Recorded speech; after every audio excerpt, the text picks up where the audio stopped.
நாம் கர்த்தருடைய வார்த்தைக்கு நேராக இந்த கால வேளையில் நாம் கடந்து செல்வோம். கர்த்தருடைய வார்த்தையை இந்த கால வேளையில் கவனமாக நாம் கவனிப்போம், நாம் வாசிப்போம்.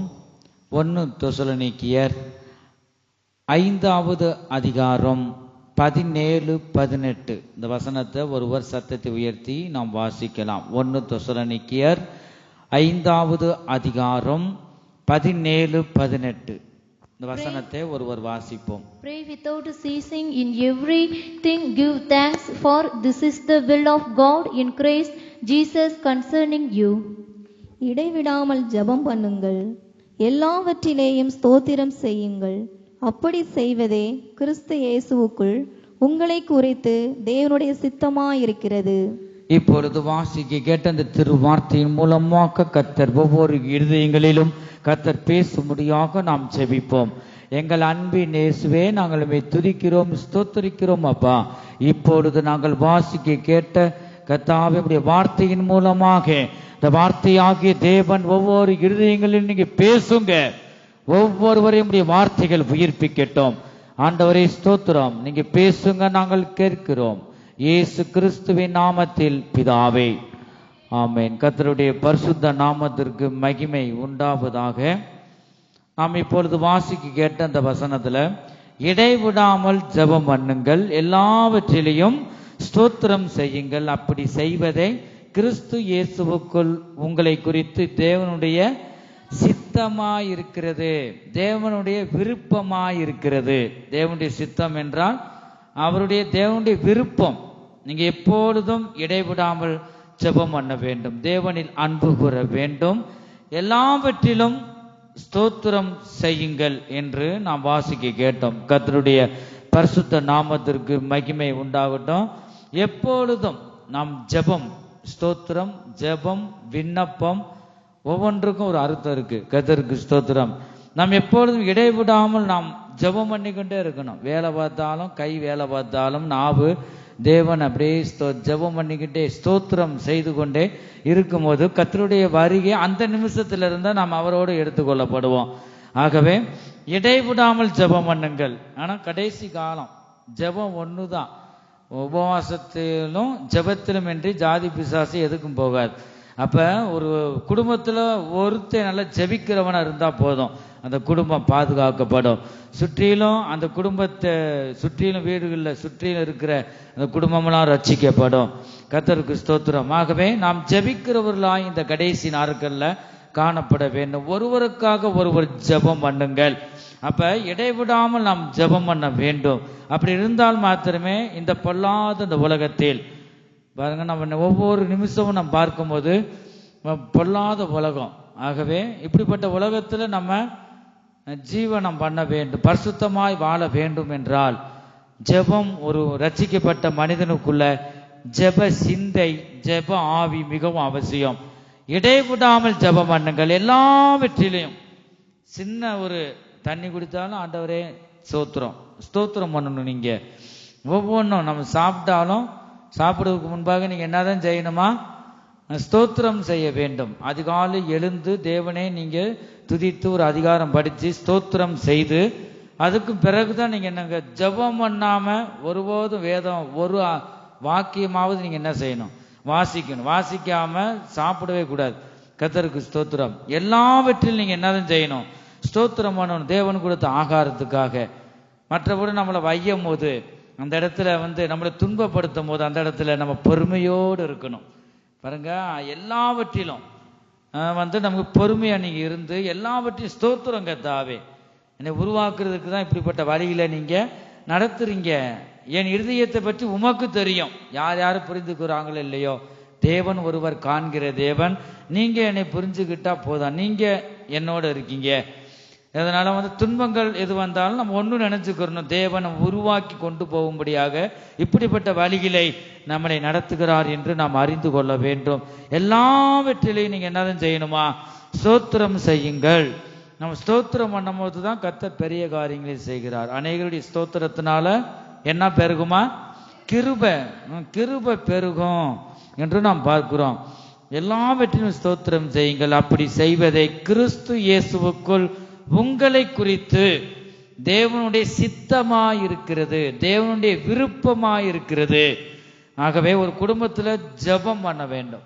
இடைவிடாமல் நம்ம ஜெபம் பண்ணிக்கொண்டே இருக்கணும். பாடல் கூட இருக்கே,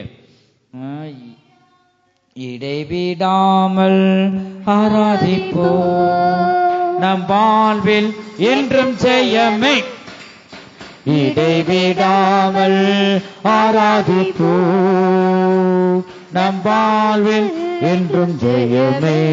நாம் ஆராதிக்கும் தேவன் நல்லவர், விடுவிக்க வல்லவரே.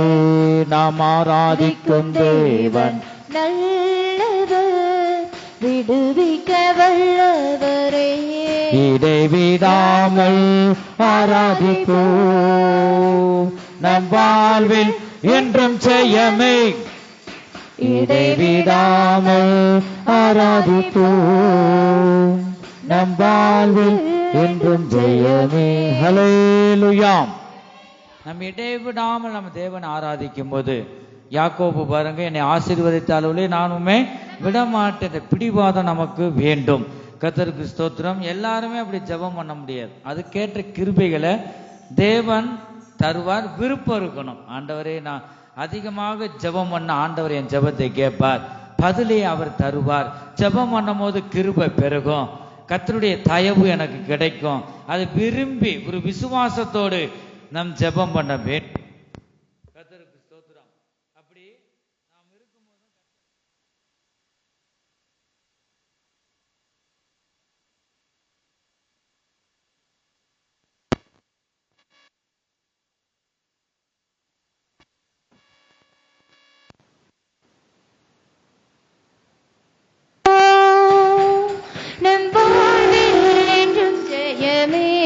நாம் ஆராதிக்கும் தேவன் நல்லவர், விடுவிக்க வல்லவரே. இடைவிடாமல் ஆராதிப்போம் நம் வாழ்வில் என்றும் ஜெயமே. இடைவிடாமல் ஆராதிப்போம் நம் வாழ்வில் என்றும் ஜெயமே. இடைவிடாமல் ஆராதிப்போம் நம் வாழ்வில் என்றும் ஜெயமே. இடைவிடாமல் ஆராதிப்போம் நம் வாழ்வில் என்றும் ஜெயமே. இடைவிடாமல் ஆராதிப்போம் நம் வாழ்வில் என்றும் ஜெயமே.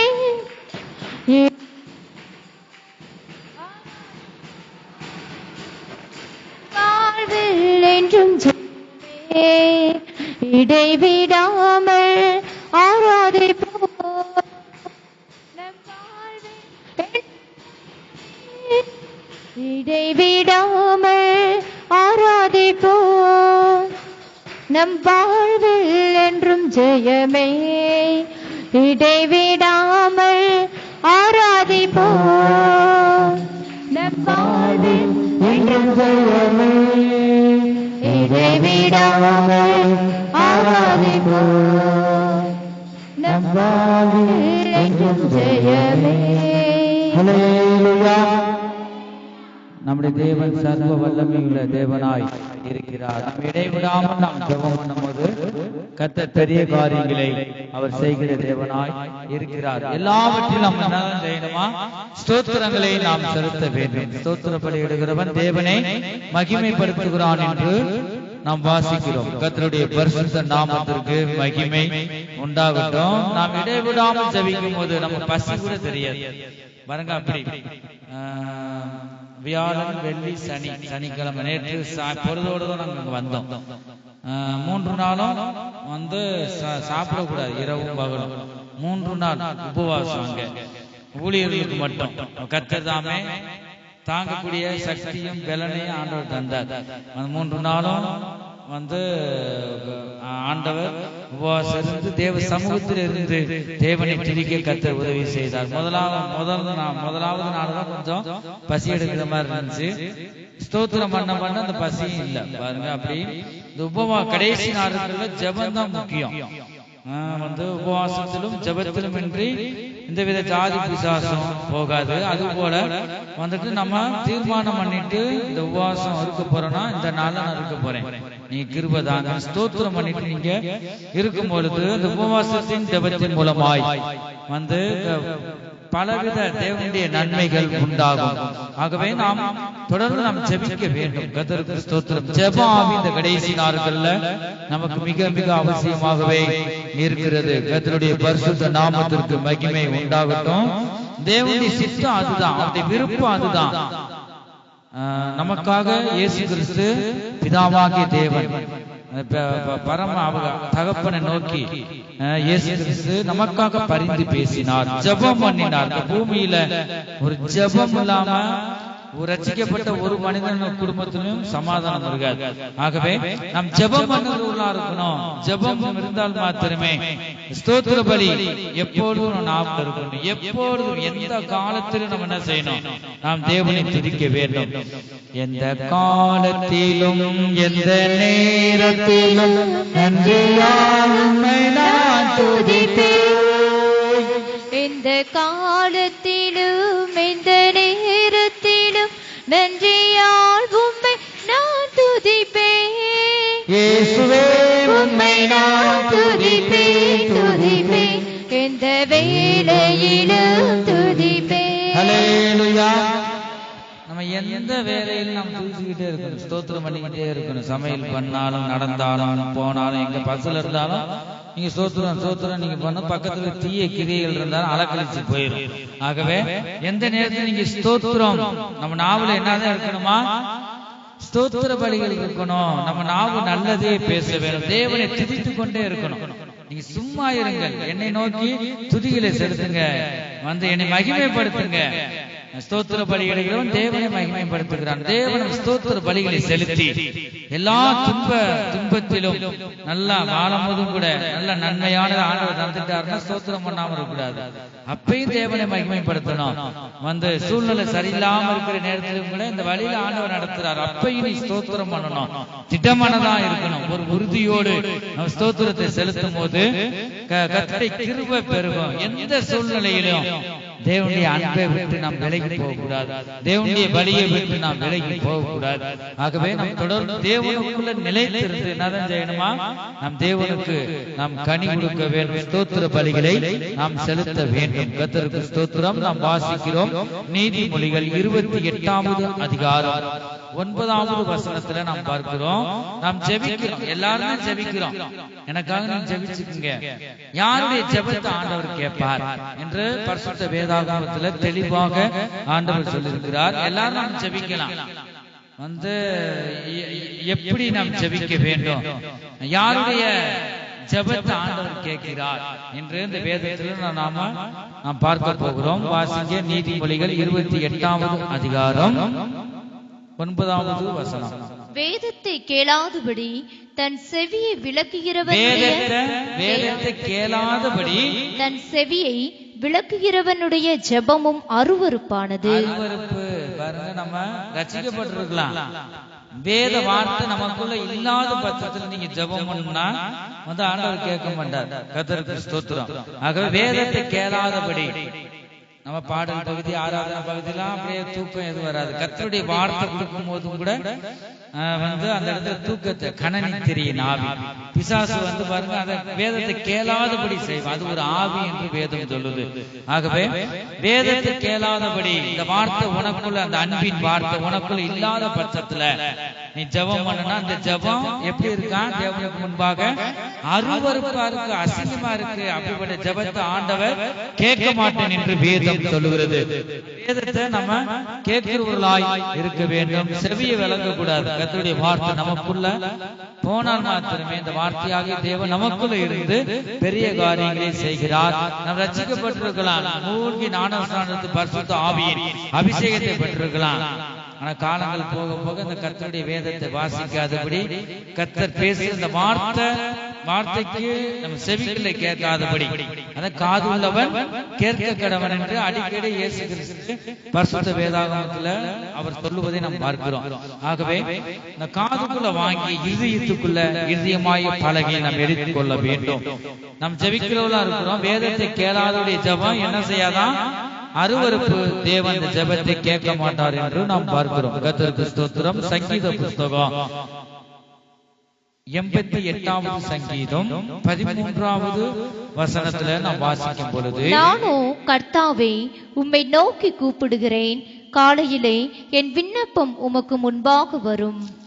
நானோ கர்த்தாவை உம்மை நோக்கி நான் கூப்பிடுகிறேன். மனுஷனை நோக்கி நான் கூப்பிடல, நான் கர்த்தரை நோக்கி. உம்மை ஜீவனுள்ள தேவன், நீ உயிருள்ள தேவன், நீ சர்வ வல்லமையுள்ள தேவன், நீ சமாதான பிரபு, நீ நேற்றும் இன்றும் என்றும் மாறாத தேவன். நீங்க எனக்கு இந்த வருஷத்துல வாக்குத்தத்தம் பண்ணிருக்கீங்க.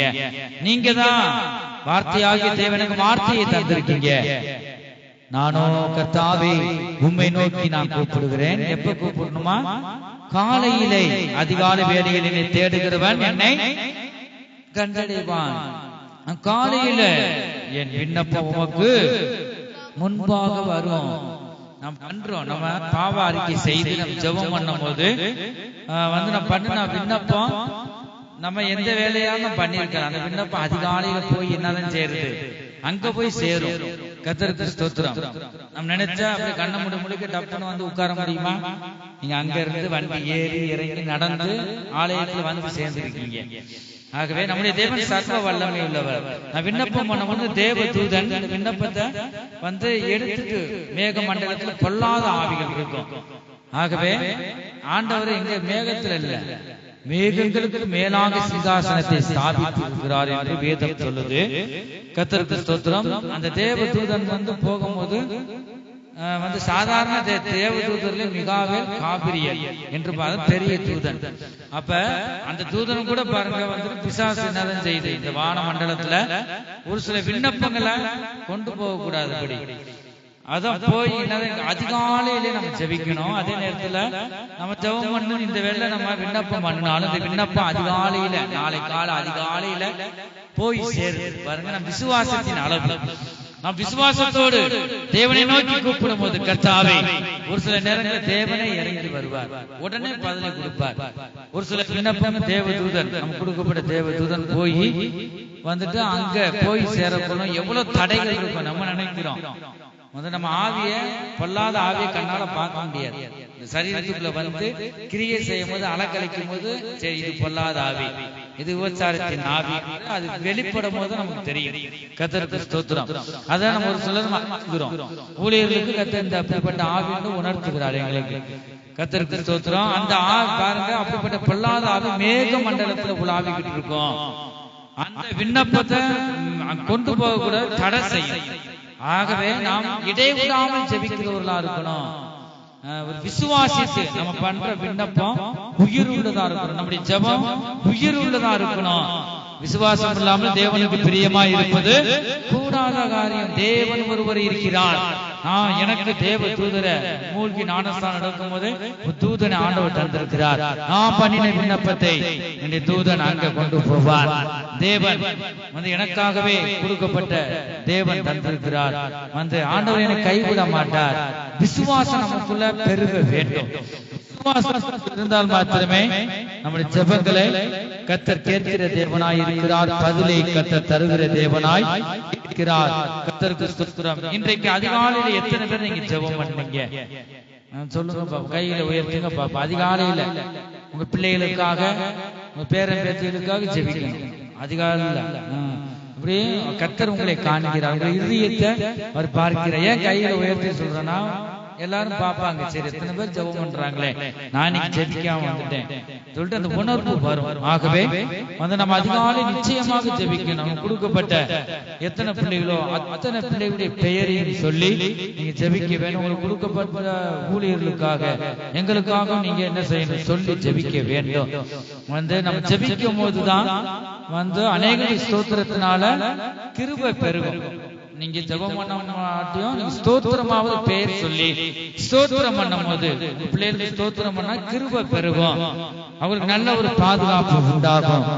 கர்த்தர் பிள்ளைகளோடு அடைக்கலமா இருந்து கர்த்தர் பாதுகாப்பார். ஆகவே பெயர் சொல்லி நீங்க ஜெபிக்கிறவர்களாய் இருக்க வேண்டும். ஞானஸ்தானம் எடுத்தவங்க நிச்சயமாக இதை நீங்க செய்யும் போது கர்த்தர் கர்த்தருடைய கிருபை உங்களை தாங்கி வழி நடத்தும். கர்த்தருக்கு ஸ்தோத்திரம். சங்கீத புஸ்தகம் 66வது சங்கீதம் 18வது வசனத்துல நான் வாசிக்கும் பொழுது, மனுஷரை எங்கள் தலையின் மேல் ஏறி போக பண்ணினீர், தீயையும் தண்ணீரையும் கடந்து வந்தோம். சங்கீத புஸ்தகம் 66வது சங்கீதம் 18வது வசனம். என் இருதயத்தில் அக்கிரம சிந்தை கொண்டிருந்தேன், ஆனால் ஆண்டவர் எனக்கு செவிகொடார். என் இருதயத்தில் அக்கிரம சிந்தை கொண்டிருந்தோமானால் ஆண்டவர் என்ன செய்ய மாட்டார்? எனக்கு செவிகூடா, எனக்கு செவிகூடார். நீ எவ்வளவுதான் ஜெபம் பண்ணாலும் என்னதான் செய்ய மாட்டார் ஆண்டவர். நீ கத்தி கத்தி ஜெபம் பண்ணாலும் ஜெபத்தை கேட்க மாட்டார். அக்கிரம சிந்தை ஏன் கேட்க மாட்டார்? நம்மளுடைய சிந்தையில அக்கிரம சிந்தை, கெடுதல புத்தி வந்து ஒரு குடும்பம் வந்து நல்லா இருக்க கூடாது. கூட பிறந்த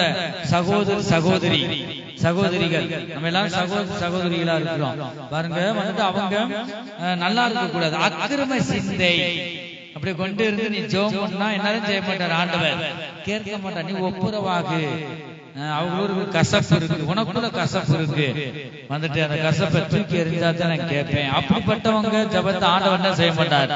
கேட்க மாட்டார். என் இதயத்தில் அக்கிரம சிந்தை கொண்டிருந்தோம், ஆனால் ஆண்டவர் எனக்கு செவி கொடார் என்று இந்த இடத்துல நாம் பார்க்கிறோம். கர்த்தருக்கு ஸ்தோத்திரம். அப்ப நமக்குள்ள என்னதான் இருக்கக்கூடாது சொல்லுங்க? அக்கிரம சிந்தை இருக்கக்கூடாது. கர்த்தருக்கு ஸ்தோத்திரம். நாம் எதை விதைக்கிறோமோ அதையே நாம அறுப்போம்.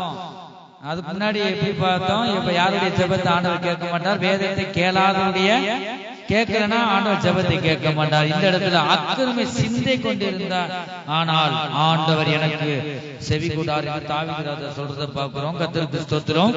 அப்ப அக்கிரம சிந்தை ஒருபோதும் நமக்கு இருக்க கூடாது. நம்ம நல்லதே நினைச்சா நல்லதே நடக்கும். நம்ம சிந்தை மாறுதான், நம்ம சிந்தை எப்படியோ அப்படிதான் நம்முடைய வாழ்க்கையும் இருக்கும் என்று ரட்சிக்கப்படாத மனுஷன் சொல்றான். பிரசங்கில கூட நம்ம வாசிக்கிறோம், நம்ம சிந்தை மாறுதான் வாழ்க்கையும் இருக்கும். அக்கிரம சிந்தை ஒருபோதும் நமக்குள்ள இருக்கக்கூடாது. நம்முடைய சிந்தை இயேசு கிறிஸ்துவின் மேலுள்ள சிந்தையே உங்களிலும் இருக்க கடவுது. ஆகவே கர்த்தருக்கு ஸ்தோத்திரம். நல்ல ஒரு சிந்தை, நல்ல ஒரு ஆவி நம் இதயத்தில் இருக்கும் போதுதான் கர்த்தர் வந்து வழி நடத்துகிறார். சங்கீத புஸ்தகத்தோட வாசிக்க தாவீது அப்படியாக சொல்றார்.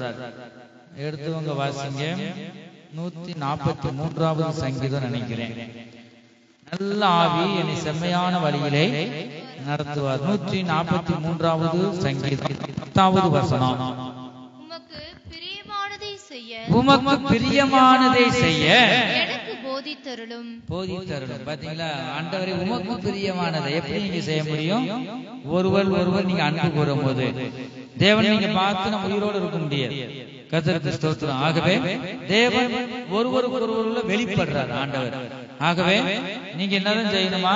உமக்கு பிரியமானதை ஒருவர் அன்பு கூறும் போது, நல்ல ஒரு சிந்தையோடு அவரோடு பேசும் போது, ஒருவருக்கு விட்டு கொடுத்து அந்த சமாதானத்தின் வழியிலே நீங்க நடக்கும் போதுதான் இதுதான் பிரியமானது. அதுதான் தேவனுடைய சித்தம், அவருடைய விருப்பம். உமக்கு பிரியமானதை செய்ய எனக்கு போதித்தரலும். தாவீது பாருங்களேன் அப்படி சொல்றாரு, எனக்கு போதித்தரலும் அப்பா, நீரே என் தேவன், நீர்தான் என் தேவன், உம்முடைய நல்ல ஆவி என்னை செம்மையான வழியிலே நடத்துவாராக. பாருங்க, வந்துட்டு அது நீங்க ஜெபிக்கிறவங்க வந்து நல்ல ஆவி உங்களுக்குள்ள இருந்தா, ஒரு விட்டு கொடுத்து அன்போடு சமாதானத்தோடு சமாதானம் பண்ணுகிறவர்கள் பாக்கியவான்கள், தேவனுடைய பிள்ளைகள் என்று நாம் பார்க்கிறோம். கர்த்தருக்கு ஸ்தோத்திரம். தேவனுடைய புத்திரர்கள் எனப்படுவார்கள். ஆகவே இந்த இடத்துல அதான் நல்ல ஆவி. இந்த பூமியில பொல்லாத ஆவி, உபச்சாரத்தின் ஆவி, வேற என்னது ஏகப்பட்ட ஆவி இருக்கு. பொறாமையின் ஆவி, நீங்க கலாத்தியர்ல வாசிச்சு பாத்தீங்கன்னா அத்தனை ஆவி இந்த இடத்துல நம்ம பார்க்கிறோம். இது ஒருபோதும் நம்ம ஜீவியத்தில் என்னதான் இருக்கக்கூடாது? நம்ம ஜீவியத்தில் ரட்சிக்கப்பட்டவருடைய இருதயத்தில் இருக்கக்கூடாது. நமக்குள்ள என்னதான் எப்படிப்பட்ட ஆவி இருக்கணும்? தேவனுடைய ஆவி, நல்ல ஆவி. இந்த தாவீது ராஜா சொல்றார், ஒரு சில நேரங்கள்ல கூட எனக்கு ஒரு சில ஆவி எனக்குள்ள வந்துருது, நீதிமானா நீ விரும்புகிற ஒரு பரிசுத்த ஜீவியா செய்யறேன், இருந்தாலும் ஒரு சில நேரங்கள் எனக்கு இப்படி வந்துருது. தாவீது சொல்றாரு, ஆண்டவரே உமக்கு பிரியமா செய்ய நான் என்ன செய்யணும், எனக்கு போதிங்க. நீரே என் தேவன், நீர்தான் என் தேவன், நீங்க தான் எனக்கு போதிக்கணும். உம்முடைய நல்ல ஆவி. அவரு பாருங்க, பழைய ஏற்பாடு பரிசுத்தவான், நம்ம புதிய ஏற்பாடு பரிசுத்தவான் எவ்வளவு பிரயாசப்படணும். அவர் சொல்றார், உம்முடைய நல்ல ஆவி என்னை செம்மையான வழியிலே நடத்துவாராக, என் வழி செம்மையா இருக்கட்டும். தேவையில்லாத இடங்கள்ல என் கால்கள் நிற்க கூடாது. செம்மையான வழியிலே ஒவ்வொரு நாளும் நடத்துங்க. ஒவ்வொருவரும் அன்போடு நாம் பேசவும், அன்போடு வாழவும், சமாதானத்துடன் வாழவும் எனக்கு போதிங்க. ஆண்டவர்கிட்ட நீங்க என்னதான் செய்யணுமா நாம் கேட்க வேண்டும். கர்த்தருக்கு ஸ்தோத்திரம். நாம் தொடர்ந்து நம்ம சங்கீத புஸ்தகம் 62வது சங்கீதம் 5வது வசனத்துல நான் வாசிக்கும் பொழுது 62:5, என் ஆத்துமாவே தேவனையே நோக்கி அமர்ந்திரு, நான் நம்புகிறது அவராலே வரும். 62:5, என் ஆத்துமாவை தேவனையே நோக்கி அமர்ந்திரு, நான் நம்புகிறது அவராலே வரும். நீங்க நீங்க சொல்லணும், அவரே சொல்றாரு, என் ஆத்மாவே, அவரே நோக்கி சொல்றாரு. நமக்குள்ள என்ன இருக்கு? ஆவி, ஆத்மா, சரீரம். ஆத்மாவே நீ ஏன் கலங்குகிறாய்? எதை குறித்து ஏன் நீ கவலைப்பட்டு இருக்க? என் ஆத்மாவே தேவனை நோக்கி அமர்ந்திரு, உன் சிந்தை வேற எங்கேயும் போக வேணாம். இந்த தாவீது அவருக்குள்ள இருக்கிற ஆத்மாவை நோக்கி சொல்றாரு, தேவனை நோக்கி அமர்ந்திரு, ஜெபத்துல நீ தரித்திரு. அவர் சொல்றாரு, நான் நம்புகிறது அவராலே வரும், மனுஷரால் அல்ல, தேவனால வரும். தேவன் திட்டம் பண்ணினத அவர் செய்ய வல்லமை உள்ளவர். அதை செய்ய மனுஷரால தடை செய்ய ஒருவனால முடியாது. தேவன் எனக்கு வைத்திருக்கிற ஆசீர்வாதம் என்னை தேடி வரும். தாவீது சொல்றார், என் ஆத்மாவே நீ அமர்ந்திரு, தேவ சமூகத்துல அமர்ந்திருப்போம். தேவனை நோக்கி நாம் கூப்பிடுவோம்.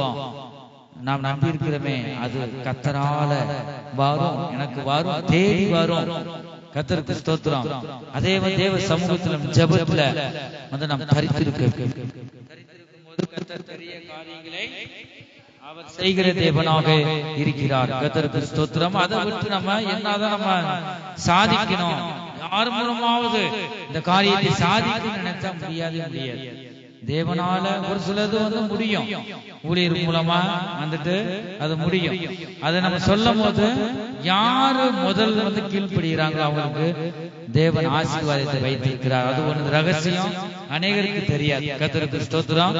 அந்த தேவன் ஊழியர்களுக்கு சொல்ற வார்த்தையை கேட்டு ஒரு மௌனமாக அமைதியோடு ஜெபத்தோடு இருந்து கீழ்ப்படிந்து இருக்கும்போது கர்த்தர் பெரிய காரியங்களை செய்கிறார். ஆபிரகாம் பாருங்க, ஆண்டவருடைய வார்த்தை வேற ஒன்றும் செய்யல, ஆபிரகாம் கீழ்ப்படிந்தால் அது அவனுக்கு நீதியாக எண்ணப்பட்டது. ஆகவே நம்ம கீழ்ப்படியும் போது கர்த்தர் பெரிய காரியங்களை செய்கிறார். ஆபிரகாமை கர்த்தர் ஆசீர்வதித்தார். கர்த்தருக்கு ஸ்தோத்திரம். அதுபோல நம்ம கீழ்ப்படியும் போது கர்த்தர் பெரிய காரியங்களையும் செய்கிறார். தேவ சமூகத்திலிருந்து ஜெபத்துல நாம் என்ன செய்யணுமா? தரித்து இருக்க வேண்டும். கர்த்தரை மட்டும் நோக்கி கூப்பிட வேண்டும். தேவன் நமக்கு கொடுத்த 2025வது வருஷத்துல 11வது மாசத்துக்கு வந்துட்டோம். ஒரே ஒரு மாதம், 38 நாள் இருக்குன்னு நினைக்கிறேன். நெருங்கி வந்துட்டோம். 37 நாளோ 38 நாளோ இருக்கு வருஷம் பிறக்க. எத்தனை பேருக்குள்ள தேவன் இந்த வருஷத்துல உங்களுக்கு தேவன் வாக்கு தத்தம் பண்ணியிருக்கிறார்? ஒரே ஒரு வசனம் தான் வாக்கு தத்தம். அநேகருக்கு 2-3 வசனத்தை கொடுத்து வாக்கு தத்தம் கொடுத்திருப்பார். சபை வாக்கு தத்தம் என்ன? உன்னை அதிசயங்களே காண பண்ணுவே. எத்தனை ஜீவியத்துல நீங்க அதிசயத்தை கண்டீங்க? கையில உயர்த்துங்க பாப்பா. இல்ல, ஏன் இல்ல? நம்ம குறை உடையவர்களா இருக்கிறோமா?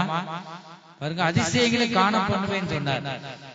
அதே போல நீங்க கேட்கணும் ஆண்டவர்கிட்ட. நம்ம ஜெபத்துல ஏன் ஆண்டவர் கேட்கல, உங்களுக்கு இன்னும் ஏன் நிறைவேறல? வேதத்தை கேளாத ஜெபம் தேவனுக்கு அருவருப்பு.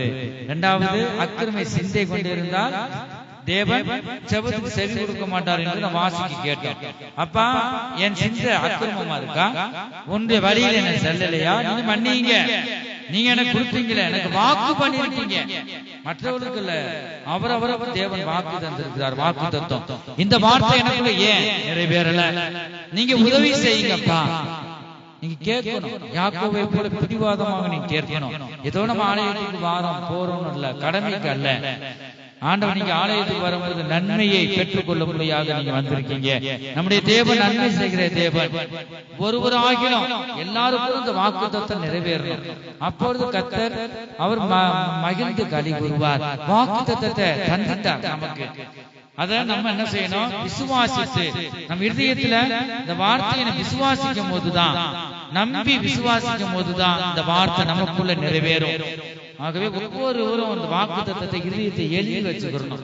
போன வருஷம் என்ன வாக்குத்தத்தம், இந்த வருஷம் என்ன வாக்குத்தத்தம், அதை தொடர்ந்து நீங்க மனப்பாடம் இதயத்தில் எழுதி வச்சாதான் நீங்க எந்த நேரம் வேலை செய்யும்போது இந்த வாக்குத்தத்தம் நிறைவேற வரைக்கும் அப்படியே வந்து நீங்க சொல்லிக்கிட்டே இருக்கலாம். அடுத்து நிறைவேறிச்சுன்னா ஆண்டவருக்கு நன்றிகளை நீங்க சேர்த்துக்கணும். அந்த வார்த்தை இதயத்துல இருந்து கொண்டே இருக்கணும். கர்த்தருக்கு ஸ்தோத்திரம். அந்த ஆசீர்வாதம் உங்களுக்குள்ள இருந்து கர்த்தர் இருந்து உங்களுக்கு நன்மை இருக்கிறார். தொடர்ந்து தேவ சமூகத்தில் இருந்து ஜெபத்துல நாம் தரித்திருக்க வேண்டும். இடைவிடாமல் நீங்க ஜெபம் பண்ணுங்கள் என்று நாம் பார்க்கிறோம். கர்த்தருக்கு ஸ்தோத்திரம். சங்கீத புத்தகம் 139வது சங்கீதம் 24வது வசனம். சங்கீத புத்தகம் 139வது சங்கீதம் 24. வேதனை உண்டாக்கும்படி என்னிடத்தில் உண்டோ என்று பார்த்து நித்திய வழியிலே என்னை நடத்தும். எப்படிப்பட்ட வழியா? வேதனை உண்டாக்கும். நம்ம அநேகரை வந்து நம்ம பேசுற வார்த்தையில நம்ம வழிகள் சரியில்லாத வழிகளா இருக்கலாம். அதை வந்து நீ எவ்வளவுதான் ஜெபத்தை என்ன செய்ய மாட்டார்? கர்த்தர் கேட்க மாட்டார். ஆகவே வந்துட்டு நம்ம முதலாவது என்ன செய்ய வேணும்? வந்து நம்ம சுத்திகரித்து பாவரிக்கை செய்து நாம் ஜெபிக்கணும். இந்த தாவீது சொல்றாரு, ஆண்டவரே இன்னும் இந்த பாதையில நடத்துறீங்க, ஏன் இப்படி? அவருக்கு இந்த அப்படிப்பட்ட சூழ்நிலையில இருந்துதான் அவர் என்ன செய்யறாரு சொல்றாரு, வேதனை உண்டாக்கும் வழி என்னிடத்தில் உண்டோ என்று பார்த்து நித்திய வழியில என்னை நடத்துங்கப்பா. என்னை நினைச்சா எனக்கு அசிங்கமா இருக்கு, நான் ஏன் இப்படி நடந்துக்கிறேன் எனக்கு தெரியல. இந்த தாவீது சொல்றாரு, வேதனை உண்டாக்கும் வழி என்னிடத்தில் இருக்கா? ஒரு இதயத்தை நான் கஷ்டப்படுத்திட்டேனா, வேதனை உண்டாக்கிட்டேனா, அந்த வழி ஒருபோதும் எனக்கு இருக்க வேண்டாம். இந்த வழி எனக்கு தூரமாய் இருப்பதாக, என்னை விட்டு அகன்று போகட்டும். நல்ல வழி நித்திய வழியில என்னை நடத்தும். நித்தியமான வழியில, ஒரு பரிசுத்தமான வழியில, ஒரு அன்பின் வழியில, சமாதான வழியில என்னை நடத்தும் என்று தாவீது ராஜா பாருங்க எவ்வளவு அழகாக சொல்லுகிறார். கர்த்தருக்கு ஸ்தோத்திரம். எத்தனை பேர் சொல்ல முடியும், இந்த வாக்குத்தத்தம் என்னை நிறைவேறல, நான் என்ன செய்வேன் தெரியல ஆண்டவரே, நான் போற வழி சரியில்லையா, என்னை நிச்சயமான வழியிலே நல்ல வழியிலே நீ நடத்துங்கப்பா. நம்ம அறிக்கை செய்யணும். ஏன்னா வருஷ கடைசியில வந்துட்டோம். கர்த்தருக்கு ஸ்தோத்திரம். இந்த புதிய வருஷத்துல நீங்க பழைய இந்த வருஷத்துல கொடுத்த வாக்குத்தத்தம் ஒவ்வொரு ஜீவியத்தில் நிறைவேறி ஆகும். கர்த்தருக்கு ஸ்தோத்திரம். அந்த புதிய வருட ஆராதனையில் நீங்க எல்லாருமே குடும்பமா சாட்சி சொல்லும் போது, எனக்கு 2025வது வருஷத்துல வாக்குத்தத்தத்தை எனக்கு நிறைவேற்றி தந்தார், என்னை அதிசயத்தை காண பண்ணினார். வந்துட்டு நீங்க ஒவ்வொருவரும் என்ன செய்யணும்? வரணும். அந்த இன்னிலிருந்து ஒரு தீர்மானம் பண்ணுங்க. கர்த்தருக்கு ஸ்தோத்திரம். தேவனுடைய வார்த்தை தீவிரமா செயல்படும். அவர் வார்த்தையை நீங்க நம்பி, அவருடைய நாமத்தை நம்பி, அவருடைய வார்த்தையை விசுவாசிக்கும் போது ஜீவியத்தில் அது நிறைவேறும். கர்த்தருக்கு ஸ்தோத்திரம். அந்த நிறைவேறினாக்க நம்ம ஆலயத்துக்கு வருவது ஒரு பிரேரணை உண்டு. ஆகவே நீங்க உங்களுக்கு அவரவர் கொடுக்கப்பட்ட வாக்குத்தத்தத்தை நீங்க பிடித்துக் கொள்ள வேண்டும். கர்த்தருக்கு ஸ்தோத்திரம். வேதனை உண்டாக்கும் வழி ஒருபோதும் நம்மிடத்தில் இருக்கக்கூடாது என்று கர்த்தர் கால வேளையில் கூட அவர் பேசுகிறார். நித்தியமான வழியிலே என்னை நடத்தும் ஆண்டவரே, உண்மை துக்கப்படுத்துகிற காரியம் என்னிடத்தில் ஏதாவது நான் பேசியிருப்பேன், நீங்க மன்னிங்க. ஒரு வேற ஒண்ணு இல்ல, தேவனை பேசுறது இல்ல, ஒரு மனுஷன ஒருவருக்கு சகோதரர்களாக சகோதரிகளாக இருக்கிறாங்க. வந்து அவங்கள நீ பேசினா ஆண்டவர் பேசுறது மாதிரி, சிறுமைப்பட்டவர்களே சிறுமைப்பட்டவருடைய ஜெபத்தை ஆண்டவர் கேட்கிறார். ஆகவே வந்து சிறு பிள்ளைகளை கூட நீங்க மன வேதனைப்படுற மாதிரி பேசக்கூடாது, அவரை பேசுற மாதிரி. அதனால இந்த இடத்துல நம்ம பார்க்கிறோம், ஒருவராக நாம் பேசக்கூடாது. அது வேதனை உண்டாக்கும் வழி ஒருபோதும் இருக்கக்கூடாது. வந்து அப்படிப்பட்டவருடைய ஜெபத்தை ஆண்டவர் கேட்க மாட்டார். நல்ல வழியில யாவரோடு சமாதானமா இருக்கிறாங்களா, அப்படிப்பட்டவருடைய ஜெபத்தை தான் ஆண்டவர் கேட்பார். ஆண்டவர் செவி கொடுப்பார் ஜெபத்துக்கு. கர்த்தருக்கு ஸ்தோத்திரம். ஆகவே கடைசி காலத்துல வந்திருக்கிறோம். நம்முடைய ஜீவியம் எப்படிப்பட்டதாக இருக்கிறது? இந்த திருவார்த்தையின் மூலமாக நம்மை நாமே ஆராய்ந்து பார்ப்போமாக. கர்த்தருடைய பரிசுத்த நாமத்திற்கு மகிமை உண்டாகட்டும். நாம் வாசிப்போம் லூக்கா யாக்கோபு 5வது அதிகாரம்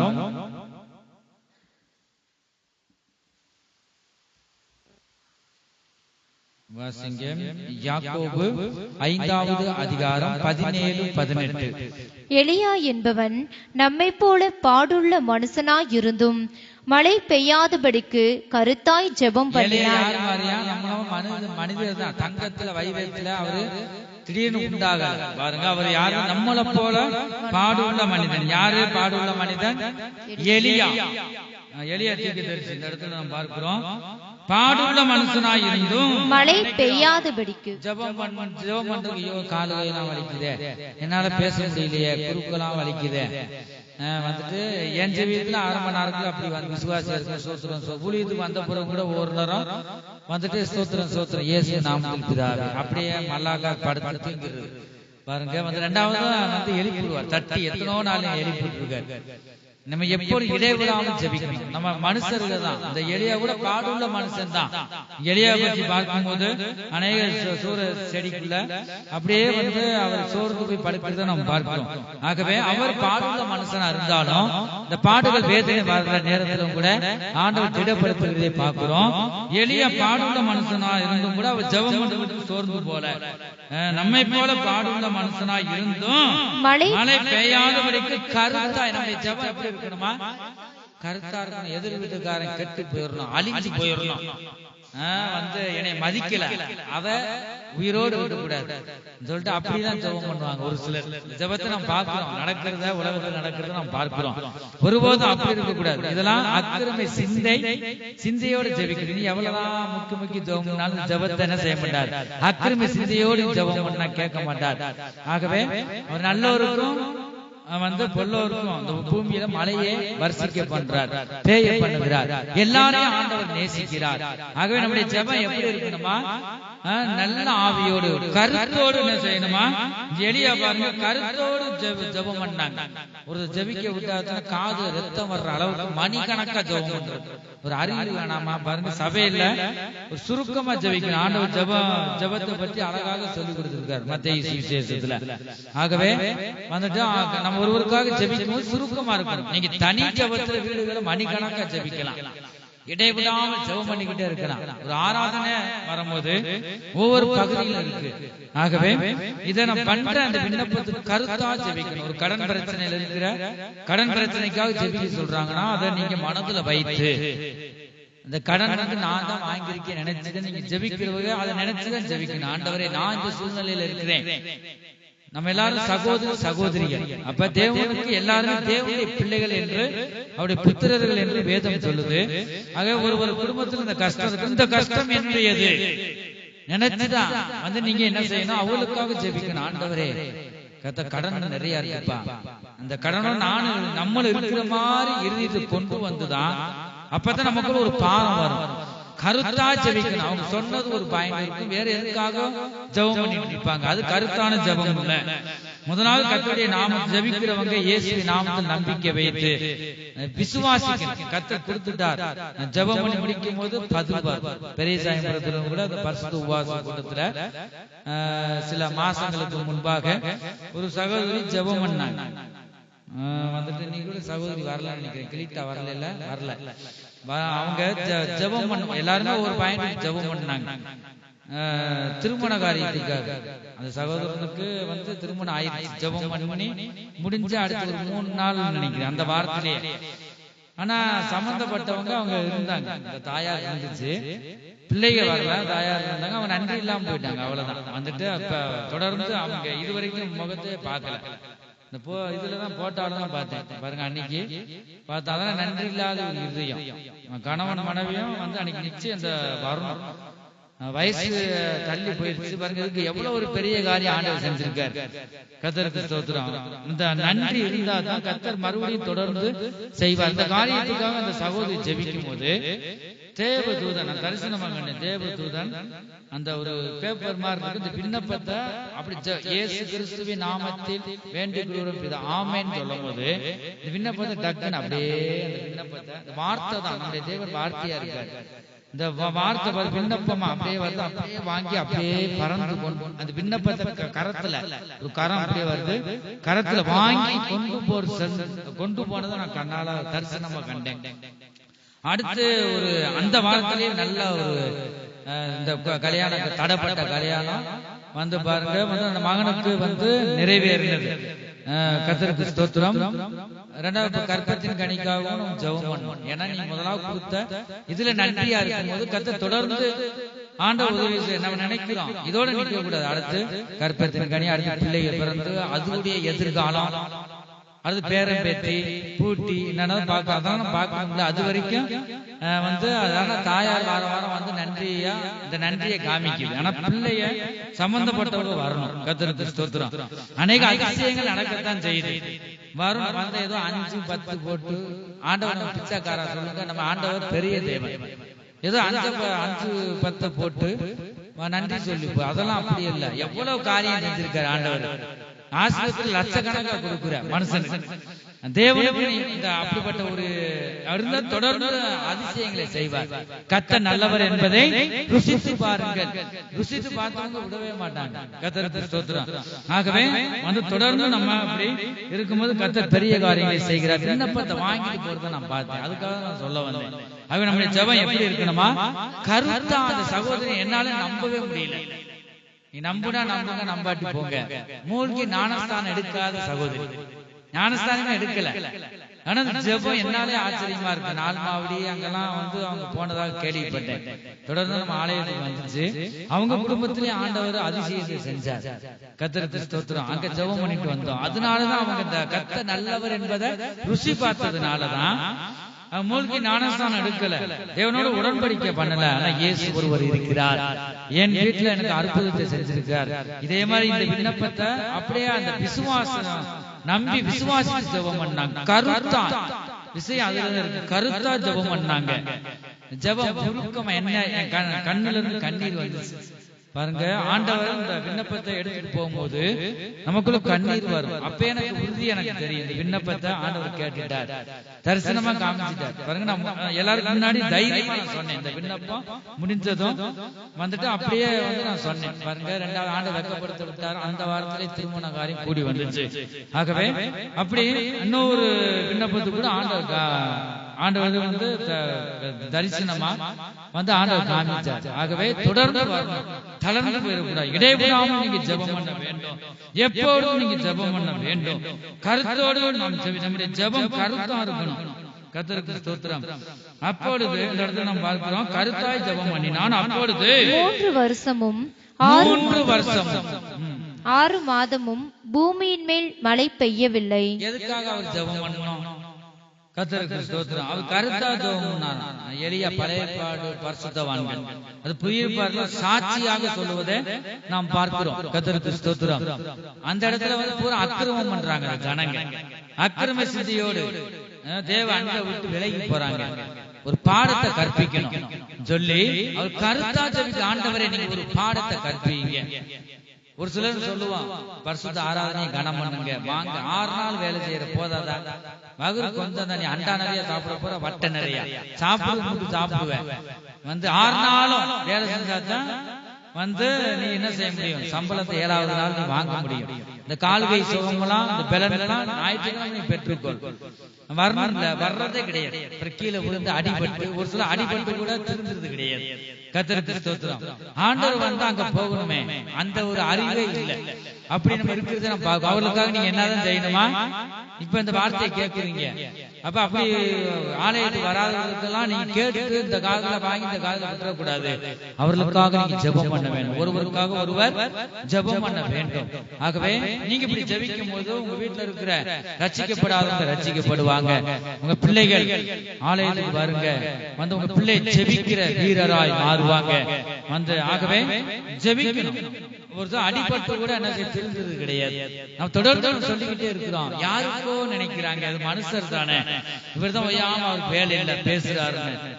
ஆனா ஒன்று நம்ம அறிந்து கொள்ளணும், தேவன் ஊழியர்களுக்கு சொல்லாம ஒரு வார்த்தை கூட உங்களுக்கு சொல்ல முடியாது. இந்த தேவனுடைய வார்த்தையை கொண்டு தேவன் ஒரு வார்த்தையாக தேவன் பேசுகிற வார்த்தையை நம்ம கை கொள்ளும் போது நமக்குள்ள ஒரு நல்ல ஒரு பாதுகாப்பு, ஆசீர்வாதம், எதிர்காலம் இருக்கு. நம்ம இந்த வருகிற நாட்கள் மோசமான காலம். ஆரம்பத்திலாம் ஒரு திருமண காரியம் ஆனாலும் அபிஷேகம் பெற்றிருக்கானா, 2 பேரும் அபிஷேகம் பெற்றிருந்தா திருமண காரியமே செய்து வைப்பாங்க. கர்த்தருக்கு ஸ்தோத்திரம். இப்ப எங்க வேணாலும் கல்யாணம் பேர் கிறிஸ்தவ சபையில பணம் இருந்தா போதும், என்ன வேணாலும் அப்பயும் பேர் கிறிஸ்தவ சபையில கண்ட்ரோல் வந்துருச்சு. கர்த்தருக்கு ஸ்தோத்திரம். ஆகவே நல்ல குடிப்பழக்கம் எது கேள்விப்பட்டு அவர் வைக்க மாட்டார், திருமணம் ஏற்பட மாட்டாங்க. அப்படிப்பட்ட காலம்லாம் அந்த நாட்கள்ல இருந்துச்சு. கர்த்தருக்கு ஸ்தோத்திரம்.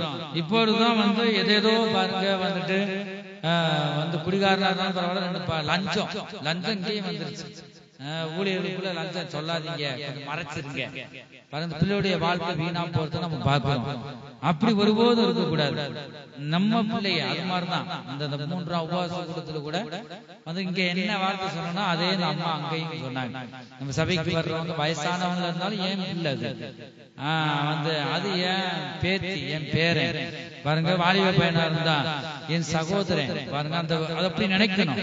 அப்படி நினைச்சு ஒவ்வொரு ஊழியர்களும் அந்த ஒரு அந்த அறிவோடு நீங்க என்ன செயல்படணும் சொல்லிட்டு அந்த ஊழியர் கூட்டத்துல அவங்க புத்துமதிய சொன்னாங்க. கர்த்தருக்கு ஸ்தோத்திரம்.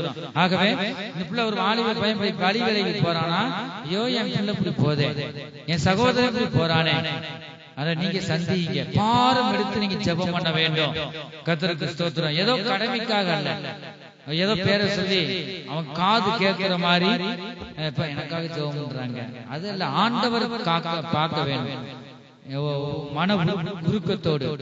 யார் யாரு இருக்காங்களோ இல்லையோ, தனி ஜெபத்திலும் சரி, அவங்களுக்கு தேவ அன்பு, ஜெபிக்கிறவங்க தேவனுடைய அன்பு ஊற்றப்பட்டிருக்கணும்.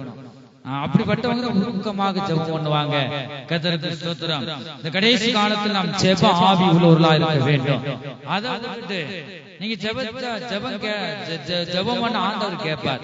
அக்கிரம சிந்தை இருக்க கூடாது. 2வது வேதத்தை கேளாம ஜெபம் பண்ணா கேட்க மாட்டார் ஆண்டவர் ஜெபத்தை.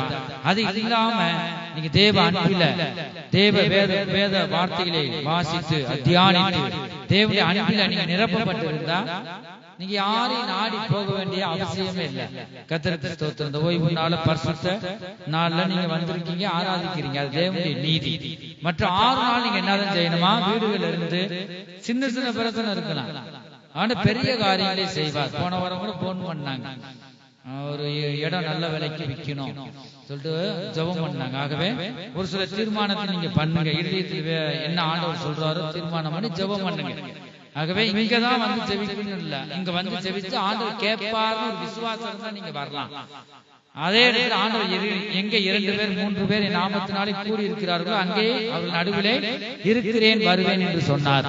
ஆகவே சின்ன சின்ன காரியத்தை நீங்க அடிக்கடி வர முடியாது. ஆலயத்தில் ஜெபிக்கலாம். உங்களுக்கு வேலை இருக்கிறதுனால வீடுகள் இருந்து ஆண்டவரை இந்த விண்ணப்பத்தை அவருடைய நாமத்தை உயர்த்தி பாருங்க, அவருடைய நாமத்தை நீங்க சொல்லும் போது அவர் வந்துடுறாரு. அவருடைய நாமத்தை வச்சு நம்பிக்கையோடு விசுவாசத்தோடு நீங்க ஜெபிக்கும் போது அந்த காரியத்தை ஆண்டவர் வாய்க்கை செய்வார். அப்படி இல்லாத பட்சத்தில் நீங்க போன் பண்ணீங்கன்னா இங்க ஜெபம் பண்ணும் போது விசுவாசம் உள்ள ஜெபம் பிணியாளிகளே ரட்சிக்குமா. நம்ம இருக்கிற ஒரு இடம் அங்க அதிசயம் அற்புதம் நடக்கிறது எவ்வளவு தூரத்துல இருக்கு. ஆகவே நாம விசுவாசித்து நாம் ஜெபிக்கும் போது அங்க என்ன செய்யறாரு ஆண்டவர் அதிசயத்தை செய்யறார். நீங்க இங்க வந்தாலும் அங்க கூடி நாம் ஜெபிப்போம், ஒருமனப்பட்டு உங்களுக்காக பரிந்து பேசுவோம். ஒழிய அற்புதம் செய்து யாருதான்? ஆண்டவர் தான். கர்த்தர் தான் இறங்க வேண்டும்.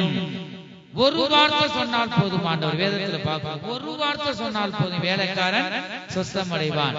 அந்த 100க்கு அதிபதி சொல்றதை நம்ம பார்க்கிறோம். அப்ப ஒரு வார்த்தை நம்ம அங்க ஜெபம் பண்ணாலும் ஒரு வார்த்தைனா யாரு? ஒரு தூதனை நீங்க அனுப்புங்க. அந்த இடத்துல நம்ம நல்ல தெளிவா லூகாஸ் விசேஷத்துல பாக்குறோம். அதுபோல நம்ம எந்த இடமா இருந்தாலும் சரி நீங்க உட்கார்ந்து உருக்கமா ஜெபிக்கணும். அதுல நீங்க என்னதான் செய்யணும்? அக்கிரம சிந்தை இருந்து அதனாலதான் பாவ அறிக்கை செய்து இருக்கிற இடங்கள்ல நீங்க ஜெபிக்கும் போது அந்த ஜெபத்துக்கு ஆண்டவர் இந்த வானம் திறக்கப்படும். இந்த பொல்லாத கிரியைகளை கடிந்து கொண்டு பாவங்கள் அறிக்கை செய்து, ஆண்டவரே இப்பொழுது நான் பண்ற ஜெபத்துக்கு உம்முடைய வானங்கள் திறக்கப்பட வேண்டும். சிறுமைப்பட்ட ஆண்டவரே கர்த்தாவே எளிமை உள்ளவர் ஆண்டவரே, தன்னை தாழ்த்து ஒன்றும் இல்லாம தேவனுக்கு கொண்டு போனோம். அதுதான் மெய்யான தாழ்மை. கொண்டு வந்து ஜெபிக்கும் போது அப்படிப்பட்ட ஜெபத்தை ஆண்டவர் கேட்கிறார். எத்தனை பேர் ஒருவருக்காக ஒருவர் நீங்க ஜெபம் பண்ணீங்க? இப்ப ஆண்டவர் பார்க்கிறார். கையில உயர்த்துன்னு சொல்ல மாட்டேன். உங்களை துன்பப்படுத்துறதுக்காக நீங்க என்னதான் செய்யுங்க? ஜெபம் பண்ணுங்க. ஆண்டவர் சொல்லிட்டு போயிருவார். பரிசுத்த வேதாகமத்துல அவர் எழுதப்பட்டிருக்கு. அவர் சொல்லிட்டு போயிருவார். வந்துட்டு நம்ம செய்ய முடியாது, ஜீவிக்க முடியாதுன்னு யோசிப்போம். அவர் சொல்லிட்டு போல அவர் செய்து காண்பித்தார். அவர் செயல்பாட்டில் அவருக்கு துன்பங்கள், உபத்திரவங்கள், எத்தனோ அவமானங்கள் வந்தது. அப்ப அப்படிப்பட்ட வழிகளை நீ போனாதான் அங்க போக முடியும். அவருடைய வழி இடுக்கமான, அவருடைய வாசல் இடுக்கமான வாசல், கஷ்டம் பாருங்க. அதை நம்ம ஒரு மனிதன் தேர்ந்தெடுத்து இந்த வழியில போகணும்னா ஐயோ வேணாமே வேணாம்னு சொல்லிட்டு பின்வாங்கி போயிருவாங்க. பின்வாங்கி போய் அங்க போக முடியாது. ஆகவே கிறிஸ்துவ அந்த வாழ்க்கையே உபத்திரவத்தின் வழிதான். இந்த உபத்திரத்தின் வழியில ஆண்டவர் சென்று கொண்டிருக்கிறார். கர்த்தருக்கு ஸ்தோத்திரம். ஆகவே ஒரு வகுப்புக்காக நல்லா சாப்பிடணும், வேலைக்கு போகணும், ஆரோக்கியமா இருக்கணும் அப்படின்னு நினைப்பாங்க. பிசாசு அப்படி ஒரு சில குடும்பங்கள்ல பணம் கோடிக்கணக்கா இருக்கும், எல்லாமே இருக்கும். கொஞ்ச நாள் போன உடனே ஒண்ணும் இல்லாம அழிஞ்சு போயிடும். பாருங்க, ஆண்டுடைய வருகை வரும்போது அங்க போக முடியாது. ஐயோ அதனால அப்ப ஏற்றுக்கொள்ள மாட்டார் நம்மள. ஆகவே நாம் தேவனுடைய சமாதானத்தை நாம் பெற்றுக்கொள்ளலாம். நீங்க ஜெபிக்க வேண்டும், ஒருவருக்காக ஒருவர் நீங்க ஜெபிக்க வேண்டும். அதனாலதான் பரிசுத்த உபவாச கூட்டத்திலும் சரி, இங்கேயும் நம்ம பரிசுத்த ஆராதனையில ஆலயத்துக்கு வந்தாலும் ஒரு விண்ணப்பத்துக்காக ஒருவர் ஜெபிங்க நான் சொல்றது. கர்த்தருக்கு ஸ்தோத்திரம். உங்களுடைய ஜெபத்தை ஆண்டவர் கேட்பார். உங்களுக்கு சந்தேகம் வருது, நான் ஜெபம் பண்ணி இது கேட்க போதா அப்படின்னு சந்தேகம் வரவே கூடாது. ஆகவே தேவன் ஒருவர் இருக்கிறார். கர்த்தர் நம்மை சிருஷ்டித்த தேவன். அவர் விண்ணப்பத்துக்கு பதிலை தருவார் என்று நாம் விசுவாசிக்கும் போதுதான் கர்த்தர் பெரிய காரியங்களை அவர் செய்கிறார். எலியா நம்மை போல பாடுள்ள மனுஷனா இருந்தும் கருத்தாய் ஜெபம் பண்ணினானே. கர்த்தர் உதவி செஞ்சார்ல, இந்த ஜனங்கள் மனம் திரும்ப வேண்டும் என்பதற்காக பழைய ஏற்பாடு பரிசுத்தவான் எலியா கருத்தோடு அவர் ஜெபம் பண்றார். ஆண்டவர் ஜெபத்தை கேட்டார்ல. இப்ப மழை பெய்ஞ்சிட்டு இருக்கு. அந்த நாட்கள்ல பாருங்க, மழை பெய்யக்கூடாது. மழை தீர்க்கதரிசிகளுக்கு பல உபத்திரவங்கள் உண்டு. கர்த்தருக்கு ஸ்தோத்திரம். தீர்க்க தரிசனம் வரமுடையவர்களும் அதுதான். அனைவருக்கும் பொல்லாப்பாக வேண்டியது இருக்கும். 3 நாள் கூட போனா அழுதுட்டு நான் வந்தேன். வரும்போது கண்ணீரோடு அழுதுட்டு அம்மா ஜெபம் பண்ணு சொல்லிட்டு வந்தேன். ஆண்டவர் சொல்ற வார்த்தைய தீர்க்க தரிசனம் இல்லாத இடத்தில் ஜனங்கள் சீர்கெட்டு போயிருவாங்க. தீர்க்க தரிசன வார்த்தைகளுக்கு இடம் கொடுக்கல. ஆண்டவர் முதலே உணர்த்திட்டார். இருந்தாலுமே சாட்சி மூலமா அந்த வார்த்தையை நான் சொன்னேன். இரண்டாவது ஜெபத்தை பற்றி தான். நம்ம ஜெபிக்கிறோம், யாருடைய ஜெபம் ஏறெடுக்கப்படும். எல்லாரும் ஜெயத்தை வாங்க முடியாது வந்திருக்கிறோம். ஆகவே நம்மளை சரிப்படுத்திக் கொள்ளணும். பாவ அறிக்கை செஞ்சுட்டு தன்னை தாழ்த்திட்டு ஜெபம் பண்ண ஆண்டவர் கேட்பார். நீ முக்கி கத்தினாலும் ஒரு ஜெபமும் கேட்கப்படாதுன்னு சொன்னேன். மறுநாள் செய்தி வருது. அந்த தம்பி என்ன சொல்றாரு, அதெல்லாம் யாரோ சொன்ன தெரியுது, யாரோ நேற்று சொன்னாங்க. அப்படிலாம் இல்ல, நீங்க கத்தி ஜெபம் ஆண்டவர் ஜெபத்தை கேட்பார். துரு உபதேசம் பாருங்க, வசனத்தை கொண்டு வேதம் என்ன சொல்லுது, அக்கிரம சிந்தை நீ ஜெபம் பண்ண ஆண்டவர் கேட்க மாட்டார். சத்தியத்தை சத்தியமா சொல்லணும். அப்ப நம்ம வேதனையா இருந்துச்சு. கர்த்தருக்கு ஸ்தோத்திரம். ஆகவே நம்ம ஜாக்கிரதையா இருக்கணும். கள்ள போதவர் இந்த பூமியில இருக்காங்கன்னு வேதம் சொல்லுது, நமக்குள்ளேயே இருக்காங்க வேதம் சொல்லுது. நம்ம ஜாக்கிரதையாக சத்தியம் என்ன சொல்லுதோ அந்த சத்தியத்துக்கு ஒரு வார்த்தை நான் சொன்னாலும் நீங்க கேள்வி கேட்கணும். வேதத்துல அது இருக்கா? இல்ல, இல்லாத ஏன் சொல்றீங்க? வேற எங்கேயாவது இருந்தா காமிங்க. நீங்க என்கிட்ட இதை கேட்கலாம். எப்ப ஜெபம் முடிஞ்சிட்டு நீங்க வெளியில வரும்போது இந்த வார்த்தை நீங்க கேட்கலாம். ஆகவே ஒரு வார்த்தை கூட கூட்டுனா அவ்வளவுதான். கர்த்தருக்கு ஸ்தோத்திரம். ஆகவே நம்ம உலகத்துல பார்க்கும்போது எல்லாம் உபத்திரவம் தான். பூமியில உங்களுக்கு என்ன உண்டு? உபத்திரவங்கள் உண்டு. திடண்டு கொள்ளுங்கள். நம்ம திடண்டு கொள்ளணும். தேவனுடைய அன்பை விட்டு நான் ஒருபோதும் விலகி போயிடக்கூடாது. சத்தியம், அந்த அன்பின் வார்த்தை என்ன சொல்லுதோ, சத்தியம் வேதம் என்ன சொல்லுதோ அதுபடி நாம் என்ன செய்யணும்? நாம் நடக்க வேண்டும். கர்த்தருக்கு ஸ்தோத்திரம். அதான் பார்க்கிறோம். தொடர்ந்து வாசிங்க. மழை பெய்யக்கூடாது ஜெபம் பண்ணாரு. மழை பெய்யல. ஏன்னா சரிப்படுத்த அவங்க திருத்துக்கிறதுக்காக இந்த வேலையை செய்வார். நான் கூட ஜெபம் பண்ணேன். ஆண்டவர் சொல்லி சொல்லி பார்த்தேன், வந்து கேட்கல. ஏதாவது சின்ன அடியை நீங்க கொடுங்க. கர்த்தருக்கு ஸ்தோத்திரம். ஏன்னா இதை ஏன் சொல்றேன்னா, ரட்சிக்கப்படாதவங்களுக்கு இப்படி ஜெபிக்க கூடாது. ரட்சிக்கப்பட்டவங்க இப்படி இருக்கும்போது நீங்க என்ன செய்வீங்கன்னு தெரியாது. நான் சொல்லி பார்த்துட்டு ஜெபம் பண்ணியும் பார்த்துட்டேன். நீங்க கேட்டுக்கிட்டே இருக்கீங்க, சின்ன அடியை கொடுத்து என்ன செய்யுங்க, நீங்க கொண்டு வாங்க. அப்படிப்பட்ட உணர்வை நீங்க தந்து கொண்டு வாங்க. இந்த அடி வந்து ரட்சிக்கப்பட ஏதுவா இருக்கணும். இப்படி ஜெபம் பண்ண ஆண்டவர் செஞ்சார் பாருங்க. அந்த அப்படி ஜெபம் பண்ணி உண்மையிலேயே நடந்த இது ஒரு அதிசயம் தான். ஜெபத்தை அப்பப்ப கேட்கிறாரு, செக் பண்ணுவேன் நான் ஆண்டவரே இருந்தது அவருக்கு பிரியமா இருக்கு நம்ம பண்ற ஜெபம். கர்த்தருக்கு ஸ்தோத்திரம். அப்படி அடிகளை ஏன் கொடுக்கிறாரு? நம்ம அழிக்க மாட்டாரு. மனம் திரும்புவதற்கு ஏதுவாக அடிகள் உண்டாகும் என்று வேதத்துல பாக்குறோம். ரெண்டாவது மறுபடியும் ஜெபிக்கிறாரு. ஆனா வந்து தேடிக்கிட்டு இருக்காங்க. எதுக்குன்னு சொல்ல வந்தனா அதுக்குதான். தீர்க்கதரிசிய எலியா தீர்க்கதரிசி அவன் எங்கப்பா இருக்கியான், மழை பெய்யக்கூடாதுன்னு சொல்லிட்டான். பஞ்சம், குடிக்க தண்ணி இல்ல. ஆத்துலயும் ஊத்து தோண்டி குடிச்சுக்கிட்டு அங்கேயும் வச்சு போச்சு. யோ பெரிய இந்த மிருக ஜீவன்கள்லாம் கத்திக்கிட்டு இருக்கு. என்ன செய்ய, பசியில வாடுறாங்க. அவனை எங்க இப்படி சொல்லிட்டு போயிட்டாரு. தேடிக்கிட்டு இருக்காங்க. அது ஓடி போய் ஒரு பக்கம் ஒளிகிறார் பாக்குறோம். கர்த்தருக்கு ஸ்தோத்திரம். காகத்தின் மூலமாக அப்பமும் இறைச்சியும் கொடுக்குறதை நீங்க வாசிக்கலாம். கர்த்தருக்கு ஸ்தோத்திரம். பிறகு என்ன செய்யறாரு? மறுபடியும் ஜெபிக்கிறார். மறுபடியும் ஜெபம் பண்ணினான். அப்பொழுது வானம் மழையை பொழிந்தது, பூமி தன் பலனை தந்தது. பாத்தீங்களா? அதுதான் ஜெபம். கர்த்தருக்கு ஸ்தோத்திரம். நீங்க விசுவாசிகளாகிய ஊழியர்களும் ஜெபிக்கலாம், விசுவாசிகளும் ஜெபிக்கலாம். விசுவாசிகளும் ஊழியர்களும் ஜெப ஆவி மிகவும் அவசியம். ஜெப சிந்தை எப்போது நீங்க ஜெபம் பண்ணிக்கிட்டே இருந்தீங்கன்னா பெரிய ஒரு அதிசயம் நடக்கும். கர்த்தருக்கு ஸ்தோத்திரம். நீங்க தரிசனத்தை காண்பீங்க. படுக்கும்போது சொப்பனத்தின் மூலமா கர்த்தர் உங்களோடு பேசுவார். உங்க குடும்பத்தை கர்த்தர் ஆசீர்வதிப்பார். நீ கால் மிதிக்கும் இடமெல்லாம் ஆத்துமாக்களை வந்து கர்த்தர் தருவார். நீங்க ஆத்மா ஆதாயம் செய்ற வரங்களையும் ஆண்டவர் ஒரு சிலருக்கு தந்திருக்கிறார். கால் மிதிச்சிட்டீங்கன்னா, ஒருத்தர் பேசிட்டீங்கன்னா இந்த ஆத்மா தேடி உங்களை தேடி வரும். வாங்க போவோம், நேரம் ஆயிடுச்சு, அப்படி வரும். கர்த்தருக்கு ஸ்தோத்திரம். ஜெப ஆவி உங்களுக்குள்ள இருந்து எழும்ப வேண்டும். ஜெப ஆவி எரிய வேண்டும். அப்படி கூட ஒரு பாடல் இருக்கு. ஜெப ஆவி அருளும் தெய்வா ஜெப தீபம் என்னிலும் எரிந்திடவே, ஜெப சிந்தை தாரும் தெய்வா, ஜெபித்து நாளும் வீற்றிடவே. ஹல்லேலூயா. முதலாவது ஜெப ஆவி அருளும் தேவா, ஜெப சிந்தை தாரும் தேவா. அப்படிதான் பாக்குறோம். ஜெப ஆவி அருளும் தேவா. ஜெப ஆவி எரிய வேண்டும். விளக்கு மாதிரி அப்படியே கொழுந்து விட்டு எரியுது, நமக்குள்ள எரிய வேண்டும். அப்படியே ஒவ்வொருவருக்காக விண்ணப்பத்தை அவங்க சொல்ல வராங்கன்னா அவங்க சொல்ற விண்ணப்பம் நமக்கு முதலே தெரிஞ்சிருக்கணும். ஜெப ஆவி அது ஒரு வரம் பாருங்க. அப்படி நம்ம ஜெபத்துக்குள்ள இருக்கும்போது அவருடைய வரிய எக்கால சத்தம், கடைசி சத்தம் கேட்கும். எல்லாருக்கும் கேட்காது. கர்த்தருக்குள்ள இருக்கிறவங்க செவிகள்ல கேட்கும். ஜெபத்துல அதை இயேசு கிறிஸ்து சொல்றாரு, விழித்திருந்து ஜெபம் பண்ணுங்கள்.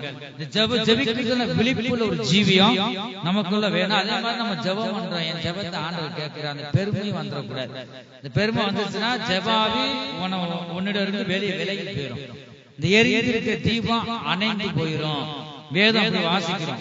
பெருமையில இருக்க தேவன் எதிர்த்து நிற்கிறார். இந்த விழுந்து போன பிசாசுமே நம்மளை விட பயங்கரமா சிங்காசனத்துல பாருங்க வந்து அந்த இடத்துல உயர்த்தி வச்சிருந்தார். சகல வரங்களையும் கொடுத்து. கர்த்தருக்கு ஸ்தோத்திரம். அவனுக்குள்ள என்னதான் வந்துருச்சு? பெருமை, அழகுலையும் எல்லாவற்றிலும் பயங்கரமா இருக்கான். அவ்வளவு அழகாக இருக்கிற தூதன், அவனுக்குள்ள பெருமை வந்துருச்சு. ஒருபோதும் நமக்குள்ள ஒரு சில ஆண்டவர் பகிர்ந்து தராரு, ஒவ்வொருவருக்கும் தராரு. யாரையுமே வந்து சரியில்லை நம்ம சொல்லக்கூடாது. வந்து சிறு பிள்ளையிலிருந்து பெரியாள் வரைக்கும் ஒவ்வொருவரையும் ஆண்டவர் அவருடைய பிள்ளைகளால் அவரை ஏற்றுக்கொள்ளும் போது அவருடைய பிள்ளைகளாக நமக்கு அதிகாரத்தை தரார். ஒவ்வொருவருக்கும் ஒவ்வொரு கிருபை இருக்கும். சமைக்கிற கிருபை இருக்கும், ஜெப ஆவி இருக்கும், ஜெபிக்கிற ஒரு கிருபை இருக்கும். கர்த்தருக்கு ஸ்தோத்திரம். வந்துட்டு சுகமளிக்கும் வரத்தை ஆண்டவர் கொடுத்திருப்பார்.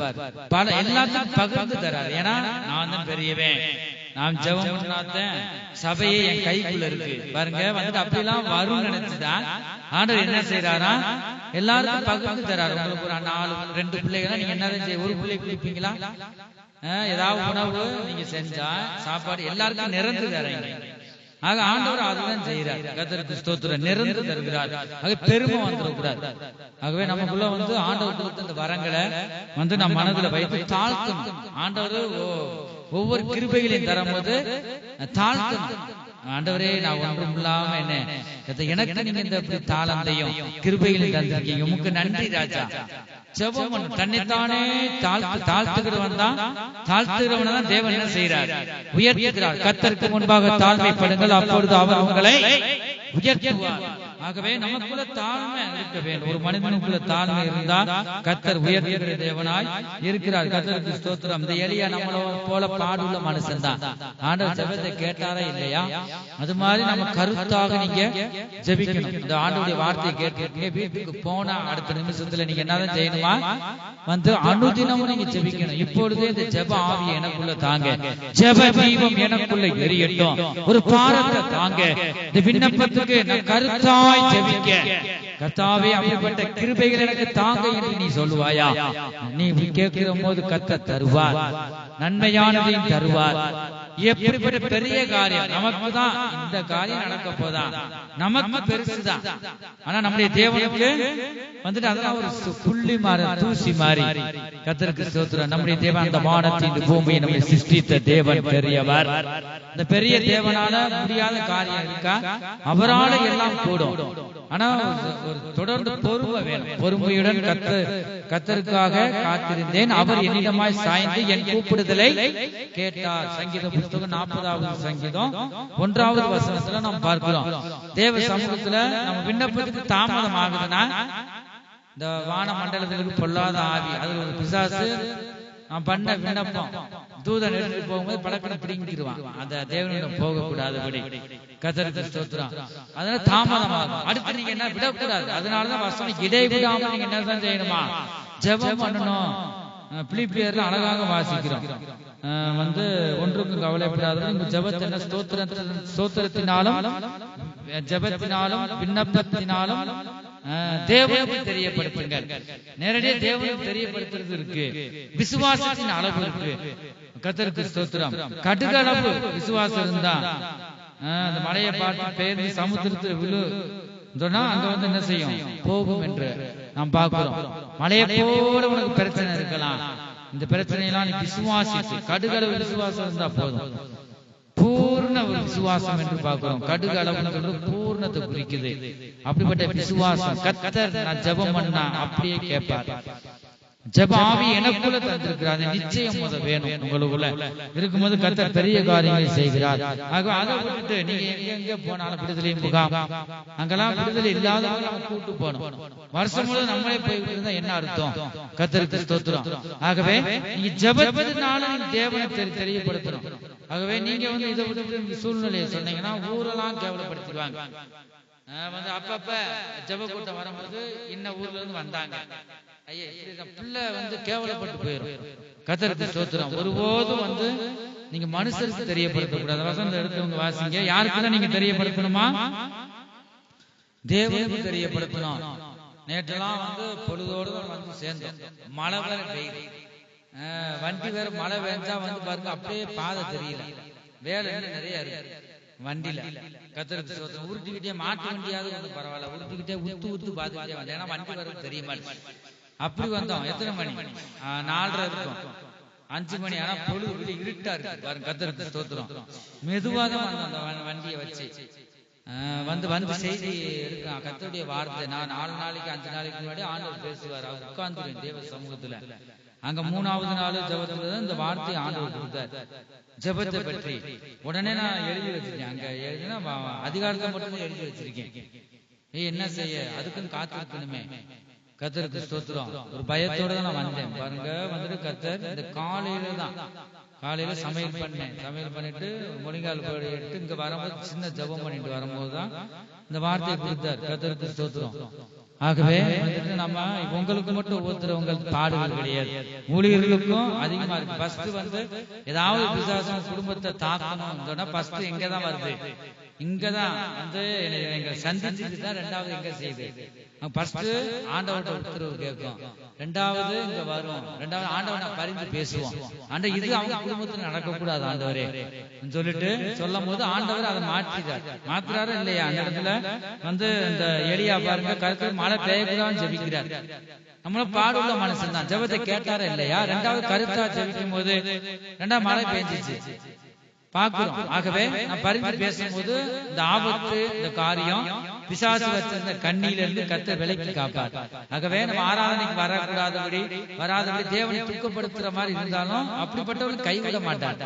பிசாசு ஆபத்துல தள்ளுறதுக்கு ஏதுவா இருக்கும். அதனாலதான் நீங்க தொடர்ந்து உங்க வீட்டுல ஜெபம் இருக்கணும். முதலாவது கிறிஸ்தவனுக்கு என்ன இருக்கணும்? வேதம், ஜெபம், ஐக்கியம். இந்த ஐக்கியம் இருக்கணும். சபை கூடி வருவதிலே ஒரு சிலர் விட்டு விடுவது போல் நீங்களும் விட்டு விடாதீர்கள் என்று நாம் பார்க்கிறோம். கர்த்தருக்கு ஸ்தோத்திரம். ஞாயிற்றுக்கிழமை என்ன விசேஷம் வச்சாலும் நீங்க போக கூடாது, உறுதியில நீங்க இருக்கணும். கர்த்தருக்கும் உங்களுக்கு உறவு சரியாக இருக்கணும். கர்த்தருக்கு ஸ்தோத்திரம். ஐக்கியம் உங்களுக்குள்ள இருக்கும்போது இயேசுவே என்று கூப்பிட்டா உடனே வரணும். என் பேரை நீங்க கூப்பிட்டீங்கன்னா வந்துட்டு உடனே என்ன நான் கேட்பேன். பாருங்க, நீங்க ஆண்டவருடைய நாமத்தை, இயேசுவின் நாமத்தை நீங்க உச்சரிக்கும் போது நீங்க தேவனை நீங்க தெரியப்படுத்தணும். பிலிப்பியர்ல வாசிக்கிறோம், எடுத்துங்க வாசிங்க. பிலிப்பியர் 4வது அதிகாரம் 6வது வசனம். நீங்கள் ஒன்றுக்கும் கவலைப்படாமல் எல்லாவற்றையும் குறித்து உங்கள் விண்ணப்பங்களை ஸ்தோத்திரத்தோட கூடிய ஜெபத்தினாலும் வேண்டுதலினாலும் தேவனுக்கு தெரியப்படுத்துங்கள். நீங்கள் ஒன்றுக்கும் கவலைப்படாமல் எல்லாவற்றையும் குறித்து உங்கள் விண்ணப்பங்களை ஸ்தோத்திரத்தோட கூடிய ஜெபத்தினாலும் வேண்டுதலினாலும் முதலாவது ஜெபம் தான் மெயினா வருது பாருங்க. இந்த இடத்துல அப்படிதான் பாக்குறோம். உங்கள் விண்ணப்பங்களை ஸ்தோத்திரம் பண்ணணும். ஸ்தோத்திரம் பண்ணும்போது கிருபை பெருகும். ஸ்தோத்திரத்தோட அதோட கூடிய ஜெபத்தினாலும், ஸ்தோத்திரம் தான் ஜெபமா மாறுது. ஜெபத்தினாலும் வேண்டுதலினாலும் வேண்டிக் கொண்டே இருக்கணும். ஆண்டவர் நோக்கி வேண்டிக் கொண்டே இருக்கணும். அதுல விண்ணப்பத்து மேல விண்ணப்பம் போய்கிட்டே இருக்கும். விடக்கூடாது. அந்த காரியம் நிறைவேறும் வர நீங்க விடவே கூடாது. வேண்டுதலினாலும் தேவனுக்கு தெரியப்படுத்துங்கள். இப்ப சொல்லுங்க, யாருக்கு தெரியப்படுத்தணும்? தேவனுக்கு தெரியப்படுத்தணும். நடந்த காரியத்தை சொல்றேன். கர்த்தருக்கு ஸ்தோத்திரம். ஆரம்ப சில வருஷத்துக்கு முன்பாக அப்படி பாக்குறோம். அந்த விண்ணப்பம் பிள்ளைகளை பற்றி அவள் அந்த மாதிரிலாம் வருத்தத்தை சொல்லக்கூடாத காரியம், அதெல்லாம் தேவனுக்கு சொல்றதை விட்டுட்டு பாவம் அந்த ஊழியக்காரர் எல்லா ஊழியர்களையும் நம்ப கூடாது. கர்த்தருக்கு ஸ்தோத்திரம். அவர்கிட்ட ஆண்டவர்கிட்ட சொன்னது மாதிரி சொல்லிட்டாங்க. ஐயா அது பாஸ்டராமா, அது பாஸ்டராமாட்ட சொல்லிட்டு அந்த பாஸ்டராமா என்ன வாய் நிக்குமா போயிட்டு எல்லாத்தையும் 2 பேர்ட்டையும் 3 பேர்ட்டையும் சொல்லியிருக்கு. அந்த 2-3 பேரு எல்லாத்தையும் சொல்லி கேவலப்படுத்தி சொல்லிட்டு அந்த மயம் கடைசிக்கு ஜெப கூட்டம் எது பார்த்தாலும் வர்றது கிடையாது. கர்த்தருக்கு ஸ்தோத்திரம். அப்படி கேவலப்பட்டு தலை விழுந்து போயிட்டேன். கேட்கிறவங்கள இப்படிலாம் பண்ணிருக்காமல சொல்லிட்டு பாருங்க, அப்படி விழுந்து போயிட்டேன். அந்த சகோதரி இப்ப இல்ல, ஜீவனோடு இல்ல. ஏன் சொல்ல வரலாம் பாருங்க, அப்படி இடறி போவது ஏதுவாக இருக்கும். அதனாலதான் ஆண்டவர் சொன்னாரு, நீ எனக்கு தெரியப்படுத்து. தேவனுக்கு அந்த இடத்துல வாசிக்கிறோம், வேண்டுதலும் தேவனுக்கு தெரியப்படுத்துங்கள். மனுஷருக்கு நீங்க தெரியப்படுத்துனீங்கன்னா நீங்க மனுஷரை நாடி ஏன் போறீங்க? நம்ம அழைத்திருக்கிறார் தேவன். நான் இப்ப ஜெபம் பண்ண ஆண்டவர் என் ஜெபத்தை கேட்பார், என் பிள்ளைகளை கர்த்தர் விடுவிப்பார். இந்த அறிவு இருக்கா? அநேக ஊழியருக்கு ஏன் வராங்கன்னா, நம்மளால முடியலையே, இந்த காரியம் நிறைவேற மாட்டுதே. அந்த சூழ்நிலையில வந்தா நீங்க சொல்லணும். ரகசிய பாவங்கள்லாம் இருக்கும், அதெல்லாம் ஞானம் வேணும். ஞான வரங்களை நாடுகள் என்று வாசிக்கிறோம். அப்ப இந்த ஞான வரங்கள் ஒவ்வொரு மனிதனுக்கும் மிகவும் அவசியம். இதை சொல்லணும், சொல்லக்கூடாது என்று. இந்த ரகசிய பாவங்கள் தனி ஜெபத்தில் ஆண்டவரிடம் நீங்க தெரியப்படுத்தணும். தேவனிடம் நீங்க தெரியப்படுத்தணும். தேவனுக்கு தெரியப்படுத்துங்கள். அப்பொழுது எல்லா புத்திக்கும் மேலான நீங்க சொல்றீங்களே, அவங்க கேட்கிறாங்களே, அந்த புத்தியை ஆண்டவர் தான் கொடுத்திருக்காரு. அந்த புத்திக்கெல்லாம் மேலாக நான் சர்வ வல்லமையுள்ள தேவனா இருக்கிறேன். எனக்கு நீ தெரியப்படுத்தும் போது எல்லா புத்திக்கு மேலான தேவ சமாதானம் உங்கள் இருதயங்களையும், முதலாவது உங்க இருதயங்களையும், உங்கள் சிந்தைகளையும், சிந்தை முக்கியம், உங்கள் சிந்தனைகளையும் கிறிஸ்து இயேசுவுக்குள்ளாக காத்துக்கொள்ளும். கிறிஸ்து இயேசுவுக்குள்ளாக காத்துக்கொள்ளும் என்று நாம் வாசிக்கிறோம். கர்த்தருக்கு ஸ்தோத்திரம். ஆகவே நம்ம என்ன ஜெபம் பண்ணாலும் வந்துட்டு இயேசு கிறிஸ்துவை முன்னிலை வைத்து தான் ஜெபிக்கணும். இந்த ஜெபம் முடியும் போது என்னதான் சொல்றோம்? இயேசு கிறிஸ்துவின் நாமத்தில் பிதாவே. இயேசு கிறிஸ்து தான் நம்ம கல்வாரி சிலுவையில ரத்தத்தை சிந்தினா நம்மளை மீட்டு எடுத்தார். வேற யாரும் வந்தாங்களா? யாரும் வரல. பிதா, குமாரன், பரிசுத்த ஆவியானவர் மூவரை நாம் பார்க்கிறோம். இந்த இயேசு கிறிஸ்து இந்த பூமிக்கு வந்து இயேசு கிறிஸ்து வந்தார். அப்படி நாமத்தை முன்னிலையாக வைத்து தான் நீங்க என்ன செய்யணும்? எங்களை நேசிக்கிறதான இயேசுவே அப்படி சொல்லிட்டு வந்து கடைசியில இயேசு கிறிஸ்துவின் நாமத்தின் பிதாவே, கடைசியில தேவனை மகிமைப்படுத்துறோம். இயேசு கிறிஸ்துவின் நாமத்தை சொல்லி நம்ம என்ன செய்யறோம்? மகிமைப்படுத்துறோம். ஆகவே அவருடைய நாமத்தை சொல்லும் போது என் நாமத்தினால் நீங்க எதை கேட்டாலும் அதை செய்வேன் என்று சொல்லியிருக்கார். ஆகவே இந்த வேளை நாம் எல்லாரும் எழுந்து நிற்போமாக. நம்முடைய தேவன் சர்வ வல்லமையுள்ள தேவனாய் இருக்கிறார். அவர் வாக்குத்தத்தம் தந்ததில் மாறாத தேவன். ஆகவே நீ எப்பொழுதும் இடைவிடாமல் செவிப்பதற்கு நீ தீர்மானம் பண்ணுவாயாக. உன்னுடைய விண்ணப்பங்கள் எல்லாவற்றையும் தேவனுக்கு நீ தெரியப்படுத்து. நீ மனுஷரிடம் நீ தெரியப்படுத்தினால் நீ வெட்கப்பட்டு போவாய். நம்முடைய தேவன் பெரிய தேவன், ஜெபத்தை கேட்கிறவர். சங்கீத புத்தகத்துல பார்க்கிறோம், என் ஜெபத்தை கேட்கிறவரே என்று நாம் பார்க்கிறோம். நம்முடைய ஜெபத்தை கேட்கிறவர் நம்முடைய தேவன். அவருடன் நாம் விண்ணப்பம் பண்ணும்போது கர்த்தர் பெரிய காரியங்களை செய்கிறார். இடைவிடாமல் ஜெபம் பண்ணுங்கள் என்று இந்த வேளையில கர்த்தர் நம்மோடு பேசுகிறார். என் ஜனமே, எல்லாவற்றிலும் ஸ்தோத்திரம் செய்யுங்கள். அப்படி செய்வதே கிறிஸ்து இயேசுவுக்குள் உங்களை குறித்து தேவனுடைய சித்தமாய் இருக்கிறது, அவருடைய தேவனுடைய விருப்பமாய் இருக்கிறது என்று நாம் பார்க்கிறோம். ஆகவே இந்த வார்த்தை மூலமாக நாம் இடைவிடாமல் ஜெபிக்கவும் ஜெப ஆவியும் ஜெப சிந்தையும் தந்து கர்த்தர் ஒவ்வொருவரையும் கர்த்தர் வழி நடத்துவாராக. கர்த்தருக்கு ஸ்தோத்திரம். அன்னாளை போல ஜெபித்திடு ஒருக்கமான ஜெப வீரர் ஆவே, யாக்கோபை போல ஜெபித்திடு உறுதியான ஜெப வீரரானே. நீர் என்னை ஆசீர்வதித்தாலொழிய, நீர் என்னை ஆசீர்வதித்தாலொழிய உம்மை நான் போகவிடேன், உம்மை நான் போகவிடேன். ஜெபமே ஜெயம், ஜெபமே ஜெயம், ஜெபத்தால் ஜெயம் ஜெயமே. ஜெபமே ஜெயம், ஜெபமே ஜெயம், ஜெபத்தால் ஜெயம் ஜெயமே. விசுவாசமுள்ள ஜெபமே, விசுவாசமுள்ள ஜெபமே பிணியாளிகளை ரட்சிக்குமே, பிணியாளிகளை ரட்சிக்குமே. ஜெபமே ஜெயம், ஜெபமே ஜெயம், ஜெபத்தால் ஜெயம் ஜெயமே. ஜெபமே ஜெயம், ஜெபமே ஜெயம், ஜெபத்தால் ஜெயம் ஜெயமே.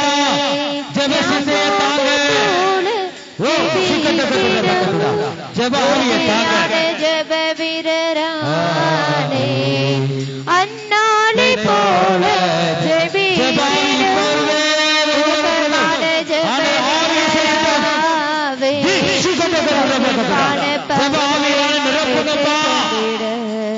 இரட்டிப்பான பங்கை பெற்றுக் கொண்டேன். நான் ஜெபித்திடுவேன், இரட்சகரிடம் நான் ஜெபித்திடுவேன். ஜெபமே ஜெயம், ஜெபமே ஜெயம், ஜெபத்தால் ஜெயம் ஜெயமே. ஜெபமே ஜெயம், ஜெபமே ஜெயம், ஜெபத்தால் ஜெயம் ஜெயமே. ஜெபமே ஜெயம், ஜெபமே ஜெயம், ஜெபத்தால் ஜெயம் ஜெயமே. ஜெபமே ஜெயம், ஜெபமே ஜெயம், ஜெபத்தால் ஜெயம் ஜெயமே.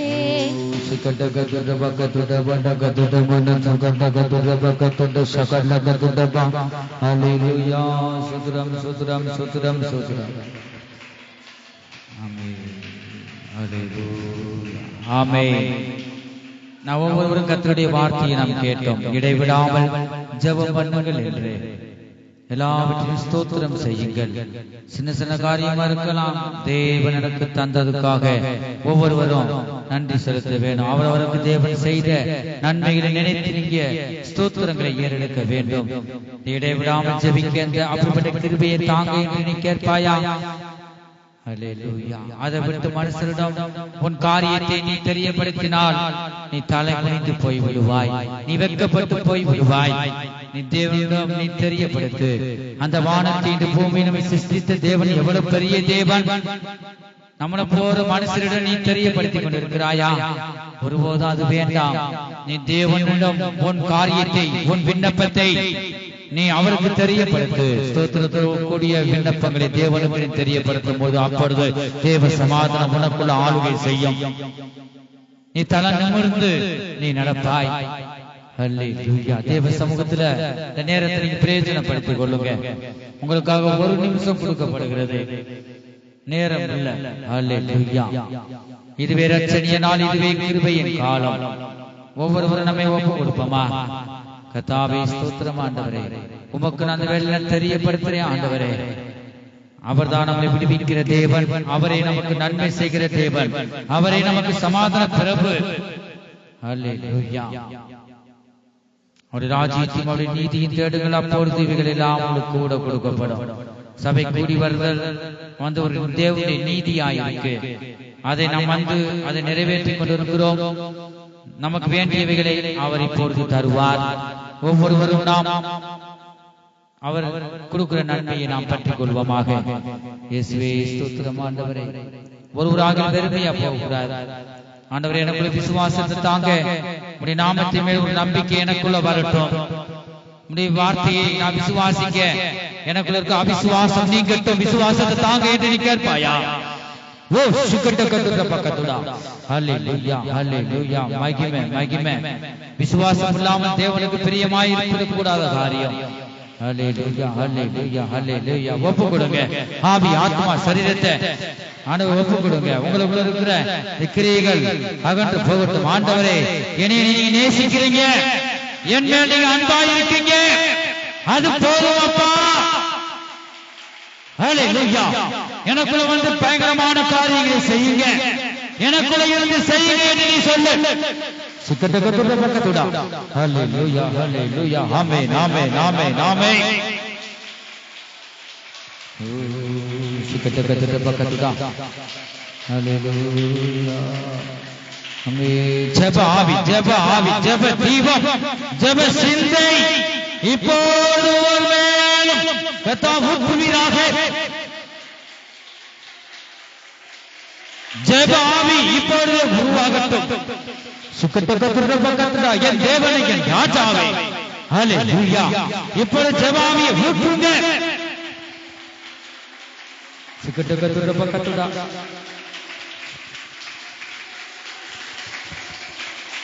ஓ சுக்கட்டக்கத்துடா. ஆண்டவரே, ஜெப ஆவியை நீ ஊற்றிக் கொண்டிருக்கிறபடியால் நன்றி.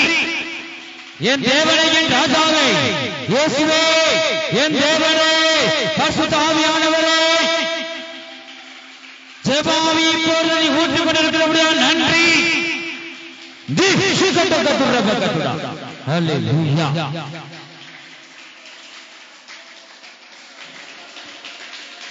ஆமென். கர்த்தர் ஒவ்வொருவரின் ஜெப ஆவியினால் நிரப்பிக் கொண்டிருக்கிறார். நீங்க வீடுகள்ல சின்ன ஒரு விண்ணப்பத்துக்காக நீ செக் பண்ணி பாருங்க. பாருங்க, அந்த இடத்துல வந்து ஒரு பாவ அறிக்கை பண்ணிட்டீங்க, ஜெப ஆவியினால் நான் நிரம்பி இருக்கிறேன், அந்த நிச்சயம் உங்களுக்கு வேணும். போயிட்டு எப்படிப்பட்ட காரியமா இருந்தாலும் சரி, முதலாவது நீ பண்ண போற காரியம் சின்ன காரியத்தை கூட நீ கேட்டுப்பார். உடனே விடுதலையாக, ஆமா ஆண்டவரே, ஜெப ஆவியை எனக்குள்ள ஊட்டி இருக்கீங்க. பாருங்க, வீடுகள்ல நிச்சயம் ஆண்டவன் ஜெபத்தை ஆண்டவர் கேட்பார். ஹல்லேலூயா. நீ உன்னை தன்னை தாழ்த்தணும், அதே நேரத்துல தேவன் எனக்குள்ள இருக்கிறார், என் ஜெபத்தை கேட்பார், விசுவாசம் உனக்குள்ள வேண்டும். ஒவ்வொரு வீடுகள்ல போய் வந்துட்டு எப்படிப்பட்ட காரியமா இருந்தாலும் சரி, தேவனுக்கு நீ தெரியப்படுத்திட்டு விசுவாசமாக இந்த காரியத்தை எனக்கு தருவார் என்று நீ விசுவாசித்தால் தேவனுடைய மகிமையை நீ காண்பாய். கர்த்தர் கொடுத்த ஜெப ஆவிக்காக கரங்களை தட்டி கர்த்தரை ஸ்தோத்திரிப்போம். ஸ்தோத்திரம் ஸ்தோத்திரம் ஸ்தோத்திரம் ஸ்தோத்திரம். எல்லா துதி கன மகிமையும் பிதா குமாரன் பரிசுத்த ஆவியானவருக்கே கொடுத்து கர்த்தரை ஸ்தோத்திரிப்போம். ஸ்தோத்திரம் ஸ்தோத்திரம் ஸ்தோத்திரம் ஸ்தோத்திரம். எங்கள் அன்பின் இயேசுவே நாங்கள் நம்மை துதிக்கிறோம் ஸ்தோத்திரிக்கிறோம் அப்பா. ஒவ்வொரு பகுதியிலும் ஆரம்பம் முதல் முடிவு வரை ஒவ்வொரு பகுதியிலும் நீங்க நடத்தின நம்முடைய கிருபைகளுக்காக ஸ்தோத்திரம். நீங்க பேசின ஜீவனுள்ள வார்த்தைகளுக்காக ஸ்தோத்திரம். இடைவிடாமல் ஜெபிக்க உங்க தாவை ஜெபாவியை எங்களுக்கு தந்தீங்க. எல்லாவற்றையும் ஸ்தோத்திரம் செய்ய ஆண்டவரே ஸ்தோத்திரம் ஸ்தோத்திர கனியாகிய ஸ்தோத்திர பலிகளை செலுத்தவும் அதுக்கேற்ற கிருபைகளை ஒவ்வொருவருக்கும் நீங்க தந்தபடியால் ஸ்தோத்திரம். வந்திருக்கிற ஒவ்வொருவரையும் வார்த்தையின் மூலமாய் உடைய கரத்தை நீட்டி ஆசீர்வதித்தபடியால் ஸ்தோத்திரம். நீங்க பெரிய காரியங்களை செய்யுங்க, நன்மையானதை தந்து நல்ல ஒரு பாதுகாப்பை தந்து ஆண்டவரே ஸ்தோத்திரம். நீங்க ஒவ்வொருவரையும் நீங்க வழி நடத்துங்க, பாதுகாத்துக் கொள்ளும். கடைசி எக்கால சத்தம் கேட்கும் போது நாங்கள் எல்லாருமே சந்திக்க எங்களை ஆயத்தப்படுத்துங்க. துதி கன மகிமை எல்லாம் உமக்கே செலுத்துகிறோம். இயேசு கிறிஸ்துவின் மூலமாய் வேண்டிக் கொள்கிறோம் நல்ல பிதாவே, ஆமென். நாம் தொடர்ந்து சொல்லுவோம். என் ஆத்துமாவே கர்த்தரை ஸ்தோத்திரி, என் முழு உள்ளமே அவருடைய பரிசுத்த நாமத்தை ஸ்தோத்திரி. அவர் செய்த சகல உபகாரங்களை மறவாதே. ஆமென். கர்த்தராகிய இயேசு கிறிஸ்துவின் கிருபையும் தேவனுடைய அன்பும் பரிசுத்த ஆவியுடைய ஐக்கியமும் அவருடைய பாதுகாவலும் நம் அனைவரோடும் கூட என்றென்றைக்கும் சதா காலங்களிலும் இருப்பதாக. ஆமென். ஹல்லேலூயா ஹல்லேலூயா ஹல்லேலூயா.